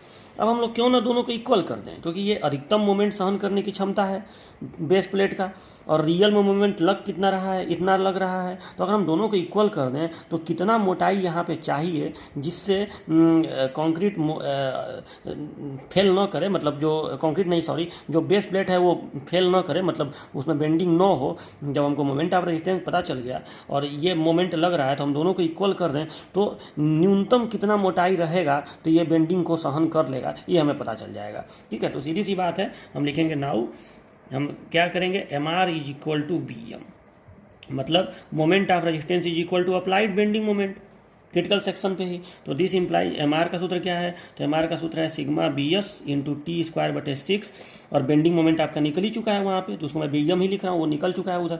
तो इससे हमारा टी निकल जाएगा, ठीक है। इससे मैं सीधे यहाँ पर लिख रहा हूँ क्योंकि ये हमें पता है 185 होता है। तो इस समीकरण से हम टी की गणना कर लेते हैं, ठीक है। यहाँ मैं लिख दे रहा हूँ कि चलो क्या लिख दिया, we calculate T from above equation, sigma B S कितना रखेंगे 185। तो ये हो गया, ये भी पता है ये भी पता है, तो हमको निकल गया, ये टी की गणना हो गई। अब जब टी हमारा पता चल गया तो क्या यही बेस प्लेट की मोटाई होगी, थोड़ा सा अंतर है, ये मोटाई नहीं होगी। देखो यहाँ ध्यान से समझिए कि यहाँ कहीं ना कहीं आप इस जगह पे टी का पता किए कि इस जगह पे टी कितना होगा, मतलब इस पूरे सेक्शन पे टी कितना होगा, और इस पूरे सेक्शन पे ऊपर एंगल भी तो है, एंगल की मोटाई है और उसके नीचे बेस प्लेट है। तो अब आप क्या करेंगे कि बेस प्लेट की मोटाई निकालने के लिए एंगल की मोटाई को आप घटा देंगे, और एंगल की मोटाई 12 है, ठीक है। आप यहाँ पे इसको देख के समझिए, इस फिगर में देखिए तो आपको यहाँ पे ज़्यादा समझ में आएगा। देखो यहाँ पे कहीं ना कहीं आप ये पता कीजिए इस सेक्शन पे कि मोटाई कितनी चाहिए, तो यहाँ पे ये एंगल की मोटाई और प्लस ये बेस प्लेट की मोटाई दोनों ऐड होकर आपका निकला है, यहाँ से यहाँ तक आपका टी निकला है। तो इसमें से आप ये 12 घटा दीजिए, ये 12 है तो आपका ये निकल जाएगा बेस प्लेट की मोटाई। बात समझ में आया ना, तो ये ऐसे आप करके निकाल देंगे। तो आप इसलिए लिखेंगे, इसलिए thickness of base plate, thickness of base plate, ठीक है, is equal T1 is equal to, इसको मैं T1 लिख रहा हूँ, तो T1 इज इक्वल टू ये जो टोटल थिकनेस निकला है इसमें से 12 घटा दीजिए, T माइनस 12, तो आपको ये बेस प्लेट की मोटाई निकल जाएगी। अगर बहुत उटपटांग नंबर आए तो उसको थोड़ा सा मान लो कि 11 आ गया तो उसको आप 12 ले लेंगे, 9 आ गया तो 10 ले लेंगे, मतलब इस तरह का एक संख्या ले लेंगे। चलो तो ये हो गया आपका थिकनेस ऑफ बेस प्लेट निकल गया। तो आपको तीनों चीज़ पता चल गया, बेस प्लेट की डिजाइन कंप्लीट हो गई। तो लास्ट में आप लिख देंगे 10 we will provide L into B into T1 size of base plate, base plate हो गया, तो बेस प्लेट की डिज़ाइन कंप्लीट हो गई। मतलब आप यहाँ पे सब संख्या के रूप में लिखेंगे, मतलब इतना mm गुणे इतना mm गुणे इतना mm बेस प्लेट हो गया, बात खत्म। तो ये बेस प्लेट की डिज़ाइन कंप्लीट हो गई, मतलब पहला पार्ट कंप्लीट हो गया बेस प्लेट का डिज़ाइन। थिकनेस निकालने में थोड़ा सा था इसमें, वो इसमें फार्मूला नहीं है, जबकि सिंपल स्लैब बेस वाले में फार्मूला था। इसमें ये बेंडिंग मोमेंट का कॉन्सेप्ट यूज करना पड़ेगा। तो मुझे पूरा उम्मीद है कि आपको ये समझ में आया होगा। खास करके ये जो फिगर है ना, इसको समझना जरूरी है कि क्या कॉन्सेप्ट इसमें यूज हुआ है, ठीक है। तो आपको जरूर समझ में आ गया होगा। अब हम लोग डिजाइन करेंगे किसका, गसेट प्लेट का, यानी उसकी हाइट निकालेंगे। देखिए वो कैसे निकलेगा। अब हम गसेट प्लेट का डिजाइन करेंगे तो सबसे पहले देखिए हम क्या निकालेंगे। दो गसेट प्लेट होते हैं दोनों तरफ, तो हम प्रत्येक मतलब अलग अलग जो दोनों गसेट प्लेट हैं ये पता करेंगे कि हर एक गसेट प्लेट कितना फोर्स ट्रांसफ़र करेगा। तो यहाँ मैं लिख रहा हूँ force taken by each gusset plate, प्रत्येक का अलग अलग निकाल रहा हूँ, ईच गसेट प्लेट, ठीक है। ये मैं निकालने जा रहा हूँ। और चलो मैं इसको इस बार यफ से रिप्रेजेंट कर दे रहा हूँ, यफ। तो ये यफ में निकालने जा रहा हूँ, force taken by each gusset plate. अब ये कैसे निकलेगा, तो देखिए यहाँ पे आप देखिए, देखो फिर इस फिगर पे आइए, इस फिगर का बार बार जरूरत पड़ेगा। तो देखो यहाँ पे आपको पता है कि इस पूरे बेस प्लेट के नीचे प्रेशर लग रहा है, अपलिफ्ट प्रेशर। वो प्रेशर फोर्स पैदा करेगा। तो देखो वो जो फोर्स पैदा करेगा तो उसमें से आधा फोर्स ये ले जाएगा, ये वाला गसेट प्लेट पे आएगा, और आधा फोर्स इस गसेट प्लेट पे आएगा। सीधी सी बात है। तो अब हमें ये पता करना है कि कितना फोर्स ये वाला गसेट प्लेट लेगा और कितना ये वाला लेगा, मतलब वो बराबर ही लेगा, लेकिन किसी एक का पता करना है। तो हम क्या करेंगे इसके लिए, देखिए इसके लिए हम इस पूरे प्लेट को ऐसे आधा आधा पार्ट में ऐसे मान लो डिवाइड अगर कर दें, ठीक है। आप जब फिगर बनाएंगे तो आपको तो सारा चीज़ पता रहेगा ना, तो इसी फिगर में सारा चीज़ एक ही साथ आप दिखा दीजिएगा। तो मान लो इसको हम अगर आधा आधा डिवाइड कर दें, तो अब आप देखिए इतने दूर का, देखो इतने दूर का जो फोर्स होता है ना, ये जो कॉलम सेक्शन का जो फोर्स है, इतने दूर का फोर्स तो नहीं, मतलब इस पोर्शन का फोर्स ये नहीं, लेकिन इसके बाद का जितना फोर्स है, इसको मैं थोड़ा सा ऐसे मिलाओ तो, ठीक है, यहाँ से लेकर बस यहाँ तक, जहाँ तक कॉलम है, ठीक है। और नहीं, इतने दूर का ये ऐसे, और ये इतने दूर का ऐसे, ठीक है। चलो अब देखो इस पूरे पोर्शन का जो फोर्स है, मतलब इतने दूर का जो फोर्स है, ठीक है। अभी मैं इसको फिर छायांकित करूंगा। ये जो इतने दूर का फोर्स आपको दिख रहा है और प्लस जो इतने दूर का फोर्स आपको दिख रहा है, ये फोर्स ट्रांसफ़र करेगा ये वाला गसेट प्लेट। इसी तरीके से इधर का भी अगर आप करें, ठीक है, इधर का भी ये इतने दूर का और फिर इधर का इतने दूर का, ठीक है। अब ये जो फोर्स आपको दिख रहा है ये यहाँ तक ना मिलेगा, ठीक है। तो मतलब मैं ये कहना चाह रहा हूँ कि अब इतने दूर का जो फोर्स है, देखो इतने दूर का जो ये फोर्स है, ये वाला गसेट प्लेट ट्रांसफ़र करेगा, और इतने दूर का जो ये फोर्स आपको दिख रहा है ये वाला गसेट प्लेट ट्रांसफ़र करेगा, ठीक है। मतलब इधर का फोर्स प्लस इधर का फोर्स, ये दोनों मिलके ये वाला गसेट प्लेट ट्रांसफ़र करेगा, और इधर का फोर्स और इधर का फोर्स ये मिलके ये वाला गसेट प्लेट ट्रांसफ़र करेगा। बीच में कुछ दूर का फोर्स ऐसा है जो गसेट प्लेट ट्रांसफ़र नहीं करेगा, वो सीधा कॉलम सेक्शन जो है बेस प्लेट को ट्रांसफ़र कर देगा। बात को समझिए। देखो होता क्या है ना कि जब फोर्स लगता है तो कुछ फोर्स सीधे आपका इसके द्वारा, कॉलम के द्वारा बेस प्लेट पे ट्रांसफ़र हो जाता है, और कुछ फोर्स जो है वो गसेट प्लेट से बेस प्लेट में ट्रांसफ़र होता है। तो आपको ये पता करना है कि कितना फोर्स गसेट प्लेट से बेस प्लेट में ट्रांसफ़र होगा, यानी गसेट प्लेट पे फोर्स कितना आएगा, ठीक है। प्रत्येक गसेट प्लेट कितना फोर्स ट्रांसफ़र करेगा। तो अगर आप इस लाइन को, ये जो कॉलम वाली लाइन आपको दिख रही है, अगर आप इस लाइन को ऐसे पूरे पे मिला दें, ठीक है, ऐसे, तो अब सीधी सी बात यह है कि इतने दूर का जो फोर्स आएगा वो ये ट्रांसफ़र नहीं करेगा। इतने दूर का जो ये पूरा फोर्स आपको दिख रहा है, ये जो दो लाइनें मैं खींचा हूँ, इतने दूर का फोर्स सीधा कॉलम जो है या ये जो कवर प्लेट है उसके थ्रू, या एंगल जो है उसके थ्रू वो चला जाएगा। लेकिन अब इधर का जो आपको ये फोर्स दिख रहा है, इतने दूर का फोर्स प्लस इतने दूर का फोर्स, वो ये वाला गसेट प्लेट ट्रांसफर करेगा, और इधर जो आपको ये दिख रहा है इतने दूर का फोर्स और प्लस इतने दूर का फोर्स ये वाला गसेट प्लेट ट्रांसफर करेगा। तो मैं एक काम करता हूँ, मैं साइडेड एरिया दिखा रहा हूँ, इसका मैं एरिया इस तरह से साइडेड कर रहा हूँ। देखो इसका थोड़ा सा पता चलेगा, ठीक है, या इधर का पोर्शन सेलेक्ट कर दे रहा हूँ, ठीक है, इधर का कर दे रहा हूँ, अलग पैटर्न पे इसको सेलेक्ट कर दे रहा हूँ ताकि आपको पता चले। तो मैं इस तरह से इसको सेलेक्ट कर दे रहा हूँ, देखो,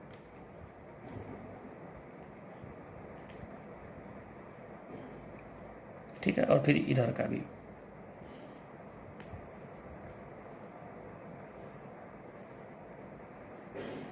ये देखिए, ठीक है, ये जो सैडेड पोर्शन आपको दिख रहा है, इतने दूर का जो अपलिफ्ट फोर्स आएगा, इस पर प्रेशर लग रहा है हर जगह, इस पर प्रेशर लग रहा है हर जगह, तो जाहिर सी बात है उस प्रेशर से आप इसको फोर्स बना सकते हैं, इससे फोर्स बना सकते हैं, इन दोनों को जोड़ देंगे तो वो जो फोर्स आएगा वो ये वाला गसेट प्लेट ट्रांसफर करेगा, ठीक है। और इसी तरह से इधर का भी, और जो देखो जितना इधर का आएगा उतना ही सेम उधर का भी आएगा, तो उधर का भी गसेट प्लेट ट्रांसफर करेगा, ठीक है। तो ये मैं कहना चाहता हूँ आपसे, इस बीच वाले का नहीं, इस बीच वाले का तो कॉलम डायरेक्टली कर लेगा, ठीक है। तो ये आपका होता है। अब आपको ये बताना है कि अब इसी को आपको कैलकुलेट करना है कि कितना फोर्स ये ट्रांसफर करेगा या टेक करेगा, वही टेकन कहलाता है।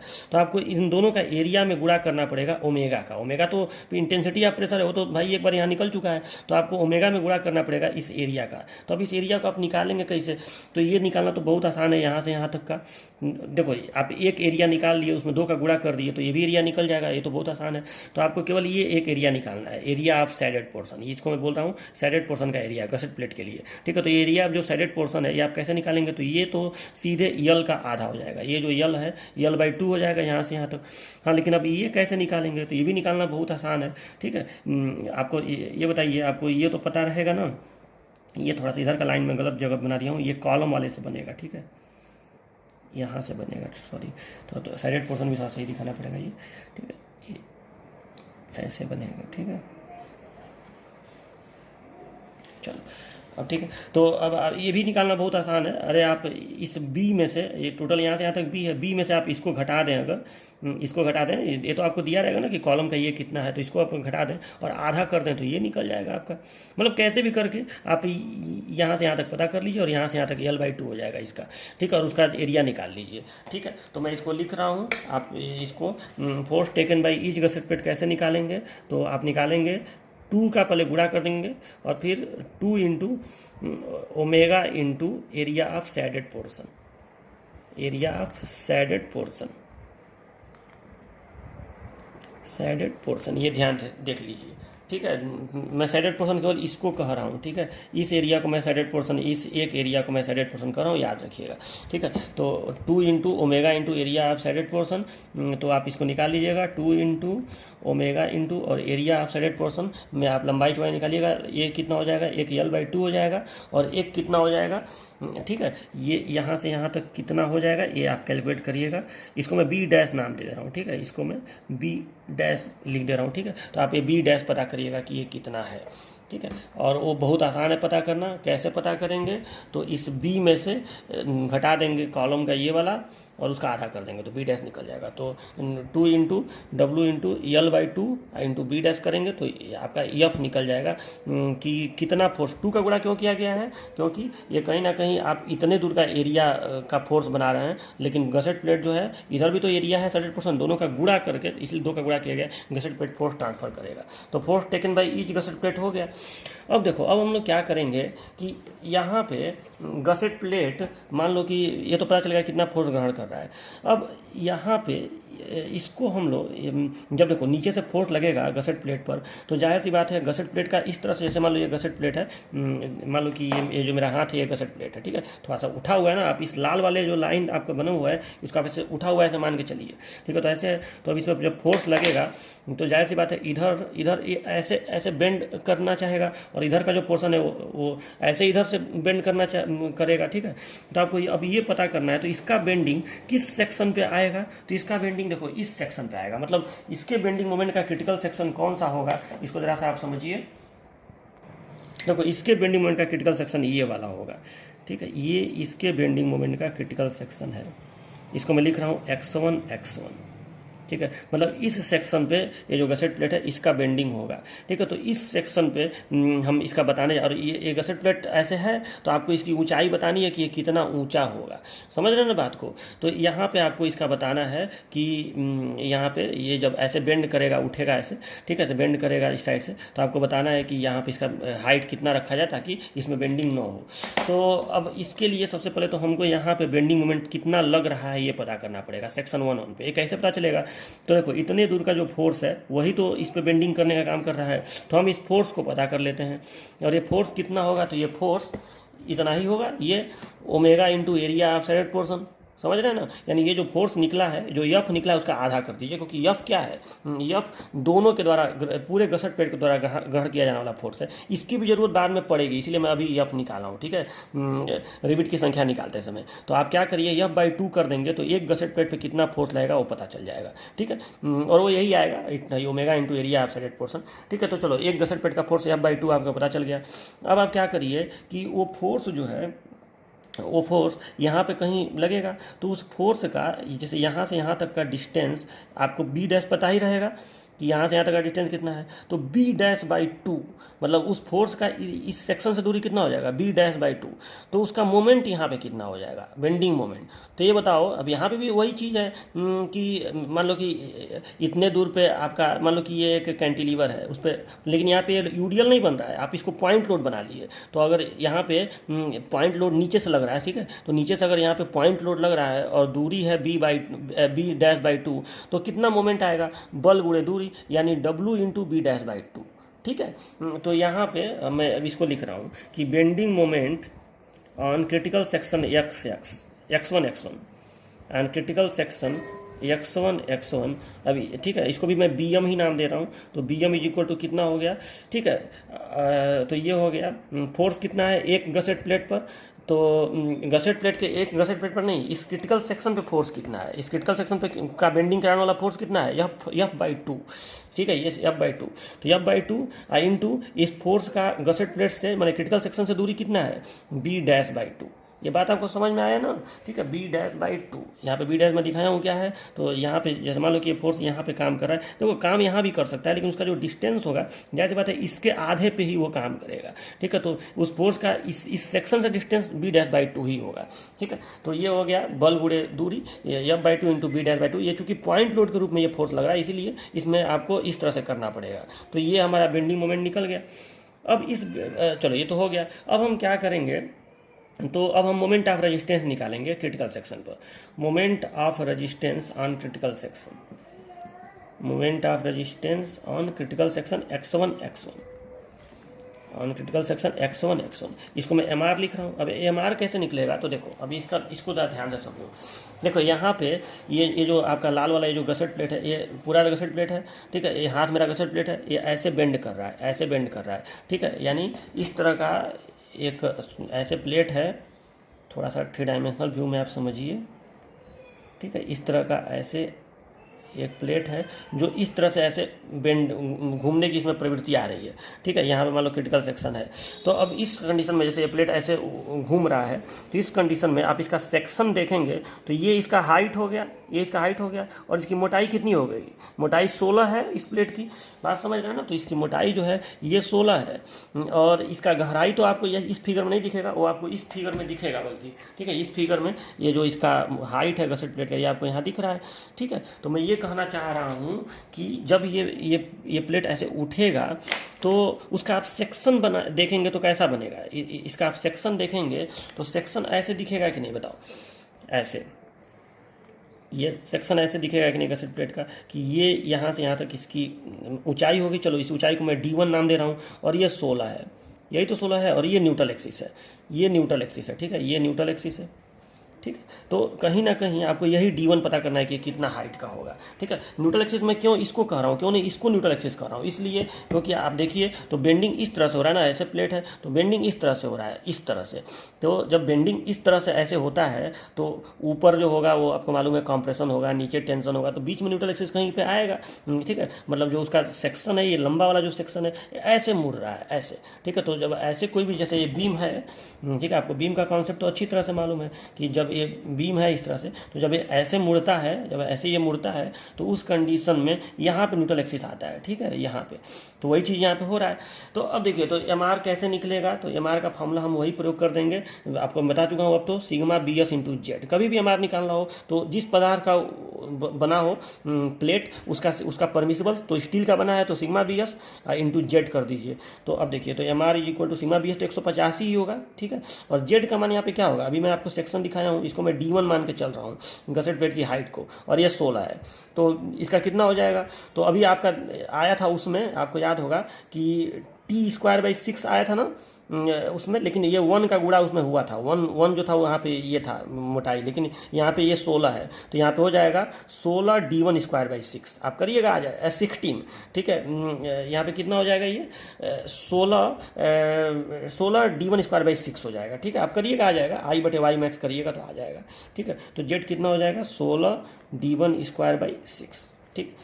ये होता है किसी भी, देखो किसी भी सेक्शन का, अगर ये बी हो या डी हो, तो जो जेड होता है ना आयताकार सेक्शन का, वो BD²/6 होता है, ठीक है। तो वही चीज़ यहाँ पे हो रहा है। तो चलो ये हो गया आपका। अब आप क्या करिए, सीधे नाउ BM को MR के बराबर कर दीजिए, MR बराबर BM कर दीजिए, MR बराबर BM। तो यहाँ पे हो गया आपका MR की जगह पे ये सिग्मा BS इंटू 16d1²/6 बराबर ये हो गया F/2 इंटू B'/2। ये सारा देखो जब न्यूमेरिकल आप करेंगे तो ये सारा चीज़ निकला रहेगा आपका, इससे सॉल्व हो जाएगा D1। देखो ये तो 150 ही होता है, ये आपका निकला ही रहेगा, ये B' आपका निकला ही रहेगा, तो इससे आपका सॉल्व हो जाएगा D1। तो मैं आप लिख दे रहा हूँ कि we calculate height of gusset plate D1 by this equation, ठीक है। मैंने लिख दिया we calculate height of gusset plate D1 by this equation, मतलब हम इस समीकरण की सहायता से गसेट प्लेट की ऊंचाई D1 की गणना कर लेते हैं। चलो तो ये हो गया D1। तो डिजाइन ऑफ गसेट प्लेट में ये एक पार्ट कंप्लीट हो गया। अब बस हमको रिविटों की संख्या बता देनी है, जो बहुत ही आसान है कैलकुलेट करना, वो मैं आपको बता दे रहा हूँ। तो देखिए ये हाइट हमको अभी पता चला है D1, ठीक है। अब चलो अब मैं बता रहा हूँ नंबर ऑफ रिविट्स, ठीक है। इसी में मतलब ये कॉमन नंबर हो जाएगा डिजाइन ऑफ गसेट प्लेट में। जैसे ये डिजाइन ऑफ गसेट प्लेट में ये निकल गया, इसी में बस ऐसे हेडिंग दे दीजिएगा डिजाइन ऑफ गसेट प्लेट में ही नंबर ऑफ रिविट्स। तो देखिए नंबर ऑफ रिविट्स निकालना बहुत ही इजी है, इसके लिए आपको कुछ ही ज़्यादा मेहनत नहीं करना है। बस आपको ये करना है, इसको यन से मैं लिख रहा हूँ, आपको बस ये करना है कि पहले रिविट का व्यास मान लीजिए, ठीक। Let dia of rivet is equal to dia of rivet hole, मैं सीधे लिख रहा हूँ डाया ऑफ रिविट होल, इसको आप मान लीजिए फाई, ठीक है। इसको कितना लीजिएगा, 22 mm ले लीजिएगा, ठीक है। तो डाया ऑफ रिविट होल मान लीजिए फाई हो गया, मतलब आप 22 mm का वो लीजिएगा, रिविट तो 23.5 mm में हो जाएगा, ठीक है। तो ऐसे कर लीजिएगा अपना। तो let dia of rivet hole equal to phi, तो इसलिए आप निकालिएगा सीयर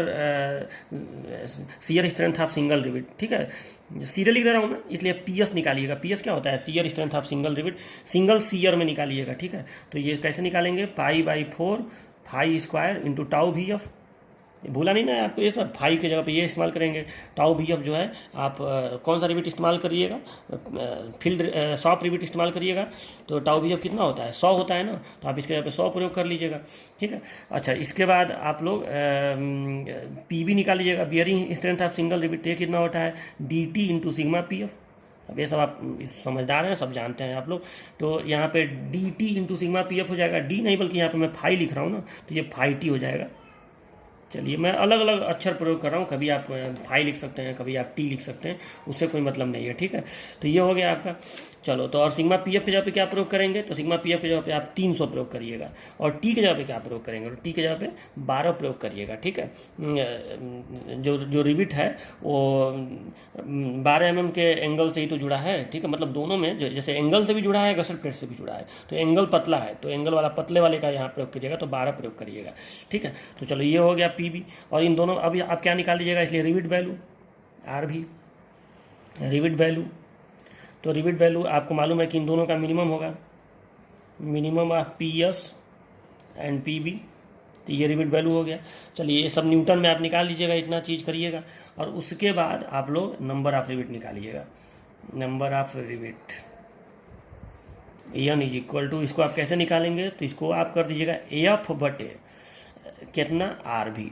अब ये F क्या है तो देख लो, F यही है जो अभी मैं निकाला था, देखो इसलिए मैं F निकाला था कि force taken by each gusset plate, यहाँ पे इसकी ज़रूरत पड़ेगी, ठीक है, ईच गसेट प्लेट की, जबकि मोमेंट निकालते समय F/2 करना पड़ेगा, ठीक है। लेकिन फोर्स आप taken by each gusset plate यहाँ पे F है, ठीक है। तो यहाँ F बटे RV कर दीजिएगा, तो एक गसेट प्लेट पे कितना रिविट लगेगा ये आपको पता चल जाएगा, ठीक है। तो ये नंबर ऑफ रिविट आपका यहीं पर निकल गया, तो ये डिज़ाइन आपका कंप्लीट हो गया। मतलब आपको ये पता चल गया, जैसे मैं वो वाला फिगर दिखा दूँ आपको, मतलब देखो ये जो आपको ये जो फिगर है आपको ये पता चल गया कि एक साइड में नंबर ऑफ रिविट ये सारा जोड़ने पर जैसे 1 2 3 4 5 6 7 8 9 10 11 12 मतलब इधर का एक साइड का आपका ये पूरा रिविट आपका पता चल गया। मतलब जो इस साइड व्यू में आपका दिख रहा है ना, ये सारा रिविट का नंबर, अब जितना जितना रिविट आएगा उतना ही रिविट आप इसमें दिखाएंगे। इसको आप थोड़ा सा सम संख्या मान लो आ गया 14, तो उसको आप बना सकते हैं 16, मान लो मतलब थोड़ा सा इधर उधर भी कर, 14 को नहीं बना सकते, मान लो आ गया 14.5, तो उसको आप अब 15 मत करिएगा, उसको 16 कर लीजिएगा, सम संख्या में उसको कर लीजिएगा। ठीक है, तो इस तरह से आपका नंबर ऑफ रिविट एक तरफ का निकल जाएगा जो साइड व्यू में दिखेगा, ये ध्यान दीजिएगा। ठीक है, मतलब केवल वही रिविट ये निकलेगा जो गसेट प्लेट पर लगेगा। ठीक है, तो यहाँ तो अब अंदाज से अपना 2-3 रिविट लगाएंगे, लेकिन यहाँ पे वही रिविट निकलेगा जो गसेट, तो ये सब रिविट जो है ये सब गसेट प्लेट के साथ कनेक्टेड है ना, ये उस फ्लेंज के साथ कनेक्टेड है, ये सब आपका एंगल के साथ कनेक्टेड है। तो इधर कितना रिविट मतलब कितना रिविट इस साइड व्यू में दिखेगा ये आपको पता चल जाएगा। ठीक है, चलो तो ये हो गया यहाँ पे। अब हम लास्ट चीज़ का डिज़ाइन करेंगे, ये भी डिज़ाइन कंप्लीट हो गया, गसेट प्लेट की हाइट भी निकल गई और नंबर ऑफ रिविट भी निकल गया। अब तीसरा और लास्ट काम हमको करना है क्या, तो कंक्रीट ब्लॉक का डिज़ाइन करना है। तो चलिए उसको भी कर लिया जाए। तो देखिए सबसे पहले डिज़ाइन ऑफ कंक्रीट ब्लॉक में हम लोग क्या करेंगे, तो सबसे पहले एरिया ऑफ कंक्रीट ब्लॉक निकालेंगे, इसका एरिया।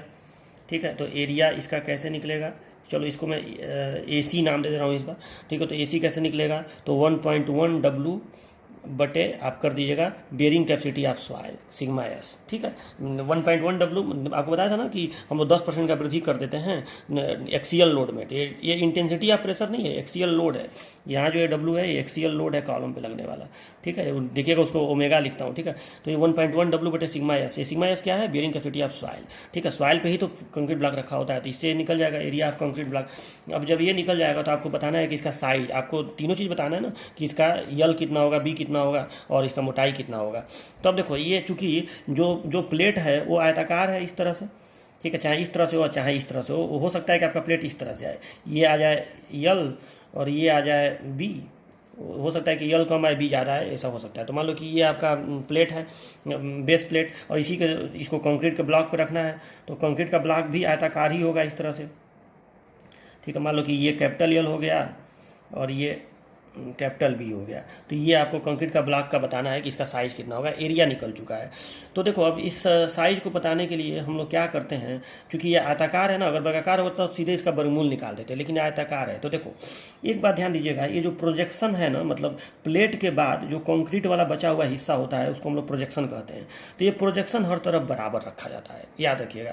मतलब भले आयताकार रहेगा, ये हम लोग नहीं करेंगे कि इधर ज़्यादा किधर कम, वो बराबर रखेंगे। तो इसको मैं यक्स मान ले रहा हूँ इस प्रोजेक्शन को। ठीक है, तो ये बताइए अगर ये यक्स हो गया, तो अगर ये चीज़ यल है तो इधर का ये कैपिटल यल कितना हो गया, L + 2x हो गया कि नहीं, और इस तरह से कैपिटल बी कितना हो गया, स्मॉल b + 2x।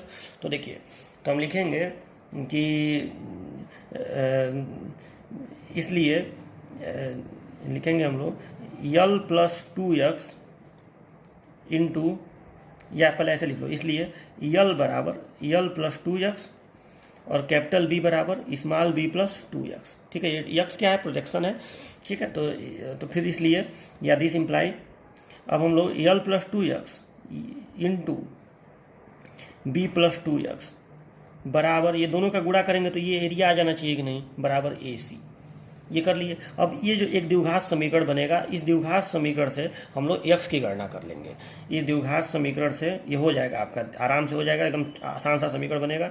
ठीक है, कैलकुलेटर से कर लीजिएगा। इस द्विघात समीकरण से x की गणना कर लेते हैं। ठीक है, x की गणना कर लेते हैं, जो मैंने प्रोजेक्शन निकल जाएगा। ठीक है, और जब प्रोजेक्शन निकल जाएगा तो इसलिए आपका L और B भी निकल जाएगा। ठीक है, जब प्रोजेक्शन निकल जाएगा इसलिए L बराबर L और B की गणना कर लेते हैं।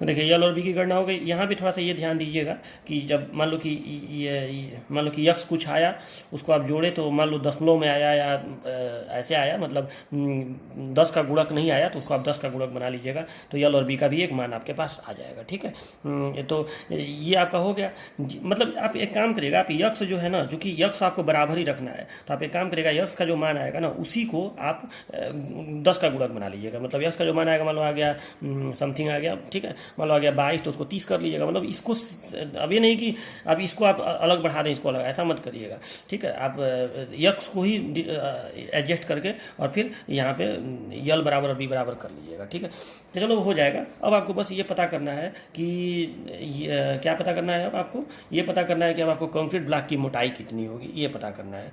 तो कंक्रीट ब्लॉक की मोटाई निकालना बहुत ही आसान होता है। मैं आपको पिछले टर्न पे भी ये बताया था कि ये मान लो बेस प्लेट की मोटाई हो गई और इसके नीचे ये कंक्रीट ब्लॉक हो गया और इसकी मोटाई आपको पता करनी है। ये स्मॉल यल है जो आपका निकल चुका है और एक कैपिटल यल है जो आपका निकल चुका है, ठीक है। और आप डिस्ट्रीब्यूशन एंगल जो है, लोड डिस्ट्रीब्यूशन एंगल, ये 45 डिग्री आप मानते हैं, ठीक है। ये 45 डिग्री आप मानते हैं। तो सच पूछे तो अगर आप इसको 45 डिग्री आप मान रहे हैं तो उस कंडीशन में आप अगर tan थीटा निकालें, यहाँ का tan थीटा, तो ये आप प्लस ये आएगा, यही आपको निकालना है। मान लो ये मोटाई d है, ये आपको निकालना है, तो d बटे ये आएगा और ये कितना होगा, तो यल माइनस यल बाई 2 होगा, तो नहीं निकल जाएगा। और tan 45 का मान 1 होता है, ठीक है। तो आप लिखेंगे चूँकि डी बराबर सीधे मैं लिख दे रहा हूँ, ठीक है। डी बराबर क्या हो जाएगा, तो ये हो जाएगा आपका यल माइनस यल बाई 2, यही तो हो जाएगा, ठीक है। यल माइनस यल बाई 2, मतलब ये जो जितना चीज़ ये आएगा उतना ही चीज़ ये आएगा। तो सच पूछो ना, तो सच पूछे तो ये जो प्रोजेक्शन आपका यक्स आ रहा है, जो प्रोजेक्शन आप यहाँ पे प्रयोग करेंगे, मैंने लास्ट में जो प्रयोग करेंगे वो प्रोजेक्शन ही डी हो जाएगा। बात समझ रहे हैं कि नहीं? ये जो प्रोजेक्शन आ रहा है यही ना यल माइनस यल बाई 2 है। इसको आप चाहें तो ऐसे भी निकाल सकते हैं, ये ऐसे भी निकाल सकते हैं, बी माइनस बी बाई 2, वही बात होगा। एक साइड से ये बी माइनस बी बाई 2 हो जाएगा, एक साइड से यल माइनस यल बाई 2 हो जाएगा। और ये दोनों, तो मैं इसको ऐसे लिख दे रहा हूँ कि डी बराबर हो जाएगा यल माइनस यल बाई 2 बराबर ये होगा बी माइनस बी बाई 2, ये बराबर ही आएगा बराबर यक्स। तो सच भी है तो इसको आपको कैलकुलेट करने की ज़रूरत नहीं है, डी को आप सीधे यक्स के बराबर कर दीजिए, ठीक है। तो इससे डी की गणना हो गई। तो आप लास्ट में लिख दीजिएगा 10 we will provide L into B into D, ये जो डी आएगा साइज ऑफ कंक्रीट ब्लॉक, ठीक है, साइज ऑफ कंक्रीट ब्लॉक। तो ये आपका पूरा कंप्लीट हो गया। और जब ये पूरा कंप्लीट हो जाएगा तो आपको एक फिगर बनाना पड़ेगा, ठीक है। इस तरह से एक फिगर बनाना पड़ेगा जिसमें आप तीनों व्यू दर्शाएंगे उसका, ठीक है, डिटेलिंग जिसको कहते हैं। तीनों व्यू नहीं बल्कि आपको केवल प्लान, सच पूछे तो केवल प्लान, इसमें प्लान नहीं बनाया था ना, मैं प्लान आपको बता दूंगा। वही जो मैं अभी बनाया था यहाँ पे, यही इसी तरह से ऐसे प्लान बनेगा, ठीक है। थोड़ा सा इसमें रिविट वगैरह भी दिखाएंगे, ये तो हल करते समय बनाया गया, तो चलो मैं बता दूंगा आपको। तो इस तरह से आपको यहाँ पे एक प्लान बनाना पड़ेगा, फिर आपको फ्रंट व्यू और ऐसे साइड व्यू आपको बनाना पड़ेगा, ठीक है। इसमें बस रिविट को जितना रिविट वहाँ पे आएगा उतना रिविट इसमें दिखाना पड़ेगा। सिमेट्री सिटी का यूज करते हुए रिविट लगाएंगे, मतलब मान लो कि 16 आ गया तो 4 इधर ऐसे ऐसे, मतलब सिमेट्री सिटी का ध्यान है, भी नहीं कि उल्टपटांग तरीके से कहीं लगा देंगे। सिमेट्रिक तरीके से जितना इधर उतना इधर, ऐसे तरीके से हम रिविट अपने दिमाग लगा के लगा देंगे, ठीक है। इस तरह से ये बना देंगे, ठीक है। ये वेब क्लिट जो है वो ऐसे बस दिखा देंगे, यहाँ देखो वेब क्लिट है ना, ये वेब क्लिट, तो यहाँ पे वेब क्लिट तो बस ऐसे अंदाज से वो बना देंगे, ठीक है। तो ये हो गया, ये व्यू बनाएंगे, एक प्लान बनाएंगे, ठीक है। देखता हूँ एक दूसरे बुक में शायद प्लान भी दिया है, हाँ देखिए इस बुक में आप देखिए तो यहाँ पे देखिए प्लान भी दिया है। तो देखो ये बेस प्लेट आ गया, फिर ये ऐसे ऐसे ये आपका वो है, देखो ये कॉलम है, कॉलम के बाद ये आपका कवर प्लेट है, फिर ये आपका गसेट प्लेट है, फिर ये एंगल है, और एंगल के बाद थोड़ा सा ये ओवरहेड नहीं दिखाया है, यहाँ तक रहेगा, फिर ओवरहेड, ठीक है। और उसके बाद ये देखिए ये आपका साइड व्यू है, ठीक है। और ये फ्रंट व्यू यहाँ पे बनाया है। फ्रंट व्यू तो बहुत आसान होता है, बेस प्लेट के ये कॉलम में ये आई सेक्शन वाला कॉलम है, ये दोनों तरफ कवर प्लेट है, फिर ये गसेट प्लेट है, और फिर ये एंगल है दोनों तरफ। ये एंगल को एकदम यहाँ तक ला दिया है, जबकि वो ऐसा नहीं होता है, थोड़ा सा ओवरहेड रखा जाता है, ठीक है। तो ये है, और फिर ये आपका देखिए ये साइड व्यू है, ये टॉप व्यू है प्लान, ठीक है। ये आपका साइड व्यू है एलिवेशन, और ये फ्रंट व्यू है एलिवेशन, और ये साइड व्यू है। तो साइड व्यू देखिए कैसे बनाया है, ठीक है। ऐसे करके ये आपका बेस प्लेट है और ये गसेट प्लेट है, और इसमें रिविट ऐसे दिखाया है, जितना रिविट आएगा उसी को सिमेट्रिसिटी का यूज़ करते हुए, चाहे वो जिग जैग में करे चाहे चेन रिविटिंग में करे, कैसे भी करके ऐसा आपको दिखा देना है। तो कोई बहुत ज़्यादा टफ फिगर नहीं है, आप एक न्यूमेरिकल जब करेंगे तभी तो ये कर पाएंगे, वैसे ही अंदाज से तो हम बनाएंगे नहीं। तो ये आपको मैं अभी स्टेप बता दिया हूँ, ठीक है।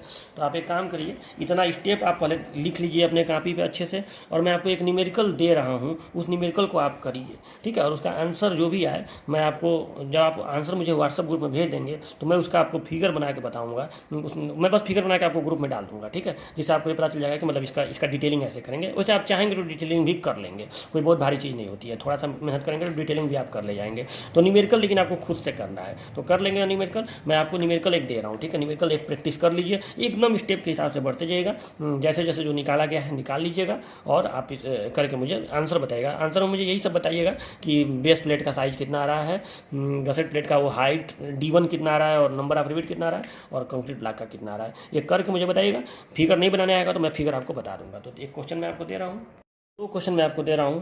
पहला वाला मैं गसेटेड बेस का डिजाइन का दे रहा हूँ और इसका भी क्वेश्चन मैंने दिया था स्लैब बेस वाले का, पिछली बार कराया तो था लेकिन दिया नहीं था, तो एक क्वेश्चन प्रैक्टिस के लिए इसका भी दे रहा हूँ। तो दो क्वेश्चन आपको दे रहा हूँ। देखिए, एक कॉलम ISHB 350 है जिसके दोनों फ्लैंजेज पर इतना का कवर प्लेट लगाया गया है, इतना गुणे इतना का, तथा कॉलम पर 2800 किलो न्यूटन का एक्सियल लोड आ रहा है। गसेटेड बेस का डिजाइन कीजिए, ठीक है। अभी जो क्वेश्चन स्टेप बताए हैं उसी के हिसाब से होगा। इसमें आपको कंक्रीट का और सॉइल का बेयरिंग कैपेसिटी नहीं दिया है, तो मान लीजिएगा 4 और 0.2, ठीक है। ये ध्यान दीजिएगा कि ये 350 है, इसका मतलब ISHB 350 जो है इसका ये डेप्थ है 350 और इस पर कवर 350 गुणे 16 का लगा है। मतलब आप थोड़ा सा ये ध्यान दीजिए कि ये जो है ऐसे आई सेक्शन है, तो ये यहाँ से यहाँ तक 350 है, लेकिन ये कितना होगा तो ये आप स्टील टेबल से देख लीजिएगा कितना है। उस पर ऐसे कवर प्लेट लगा हुआ है, ये थोड़ा सा कम ही होगा 350 से, इससे वो देख लीजिएगा स्टील टेबल से कितना है, वो नहीं दिया है आपको। इसकी ज़रूरत आपको पड़ेगी, ये मतलब ये फ्लैंज की विड्थ ऑफ फ्लैंज की ज़रूरत आपको पड़ेगी, जो स्टील टेबल से आप देख लीजिएगा। चलो, ये हो गया आपका। अब देखिए दूसरा क्वेश्चन है, एक कॉलम के लिए स्लैब बेस का डिजाइन कीजिए जिस पर 1000 किलो न्यूटन का एक्सियल लोड आ रहा हो, मतलब एक्सियल लोड 1000 किलो न्यूटन है और स्लैब बेस का डिजाइन करना है, मतलब इसके पहले वाला। ये क्वेश्चन ज़्यादा इंपॉर्टेंट है, इसको थोड़ा बढ़िया से कर लीजिएगा, ठीक है। और कॉलम ISHB 400 @ 77.2 kg पर मीटर तथा 2 कवर प्लेट्स 300 गुणे 16 mm का बना है। मतलब कॉलम का जो टोटल डेप्थ है 400 है, मतलब ये चीज़ 400 है और इसके दोनों तरफ कवर प्लेट लगाया गया है 300 गुणे 16 का, मतलब कवर प्लेट 300 है, मोटाई 16 है, ठीक है। मृदा की धारण क्षमता इसमें दिया है कितना, 220 दिया है, सॉरी ये 220 है। मृदा की धारण क्षमता 220 किलो न्यूटन पर मीटर स्क्वायर तथा कंक्रीट की धारण क्षमता 4000 किलो न्यूटन पर मीटर स्क्वायर, तो वही 4 न्यूटन पर mm स्क्वायर हो गया और ये 0.22 हो जाएगा, ठीक है, न्यूटन पर mm स्क्वायर। ये धारण क्षमता आपको दे दिया है और फिर आपको ये करना है, तो आप इसको करिएगा। स्लैब बेस का इसमें डिजाइन करना है, ठीक है। तो चलिए, 2 क्वेश्चन मैं आपको दे रहा हूँ। इसको तो मैं कुछ भी नहीं बताऊंगा क्योंकि ये आपको अच्छे से कर लेना है, क्योंकि इसका मैं न्यूमेरिकल भी पिछली बार कराया था, डिटेलिंग वगैरह सब कराया था। इसका बस आप निकाल दीजिएगा, फिगर कोशिश करिएगा बन जाए, नहीं बनेगा तो बताइएगा, हम फिगर बना के आपको सेंड कर देंगे, लेकिन आंसर आपको खुद निकालना है, ठीक है। तो चलिए, अब ये आपका इसी के साथ ये कॉलम बेस जो यूनिट है कंप्लीट हो गया एकदम बढ़िया तरीके से। अब इसके बाद इससे एक्स्ट्रा आपको कुछ भी पढ़ने की ज़रूरत नहीं है और अब हम लोग बीम स्टार्ट करेंगे नेक्स्ट लेक्चर से, ठीक है। तो मिलते हैं नेक्स्ट लेक्चर में, तब तक के लिए बाय बाय।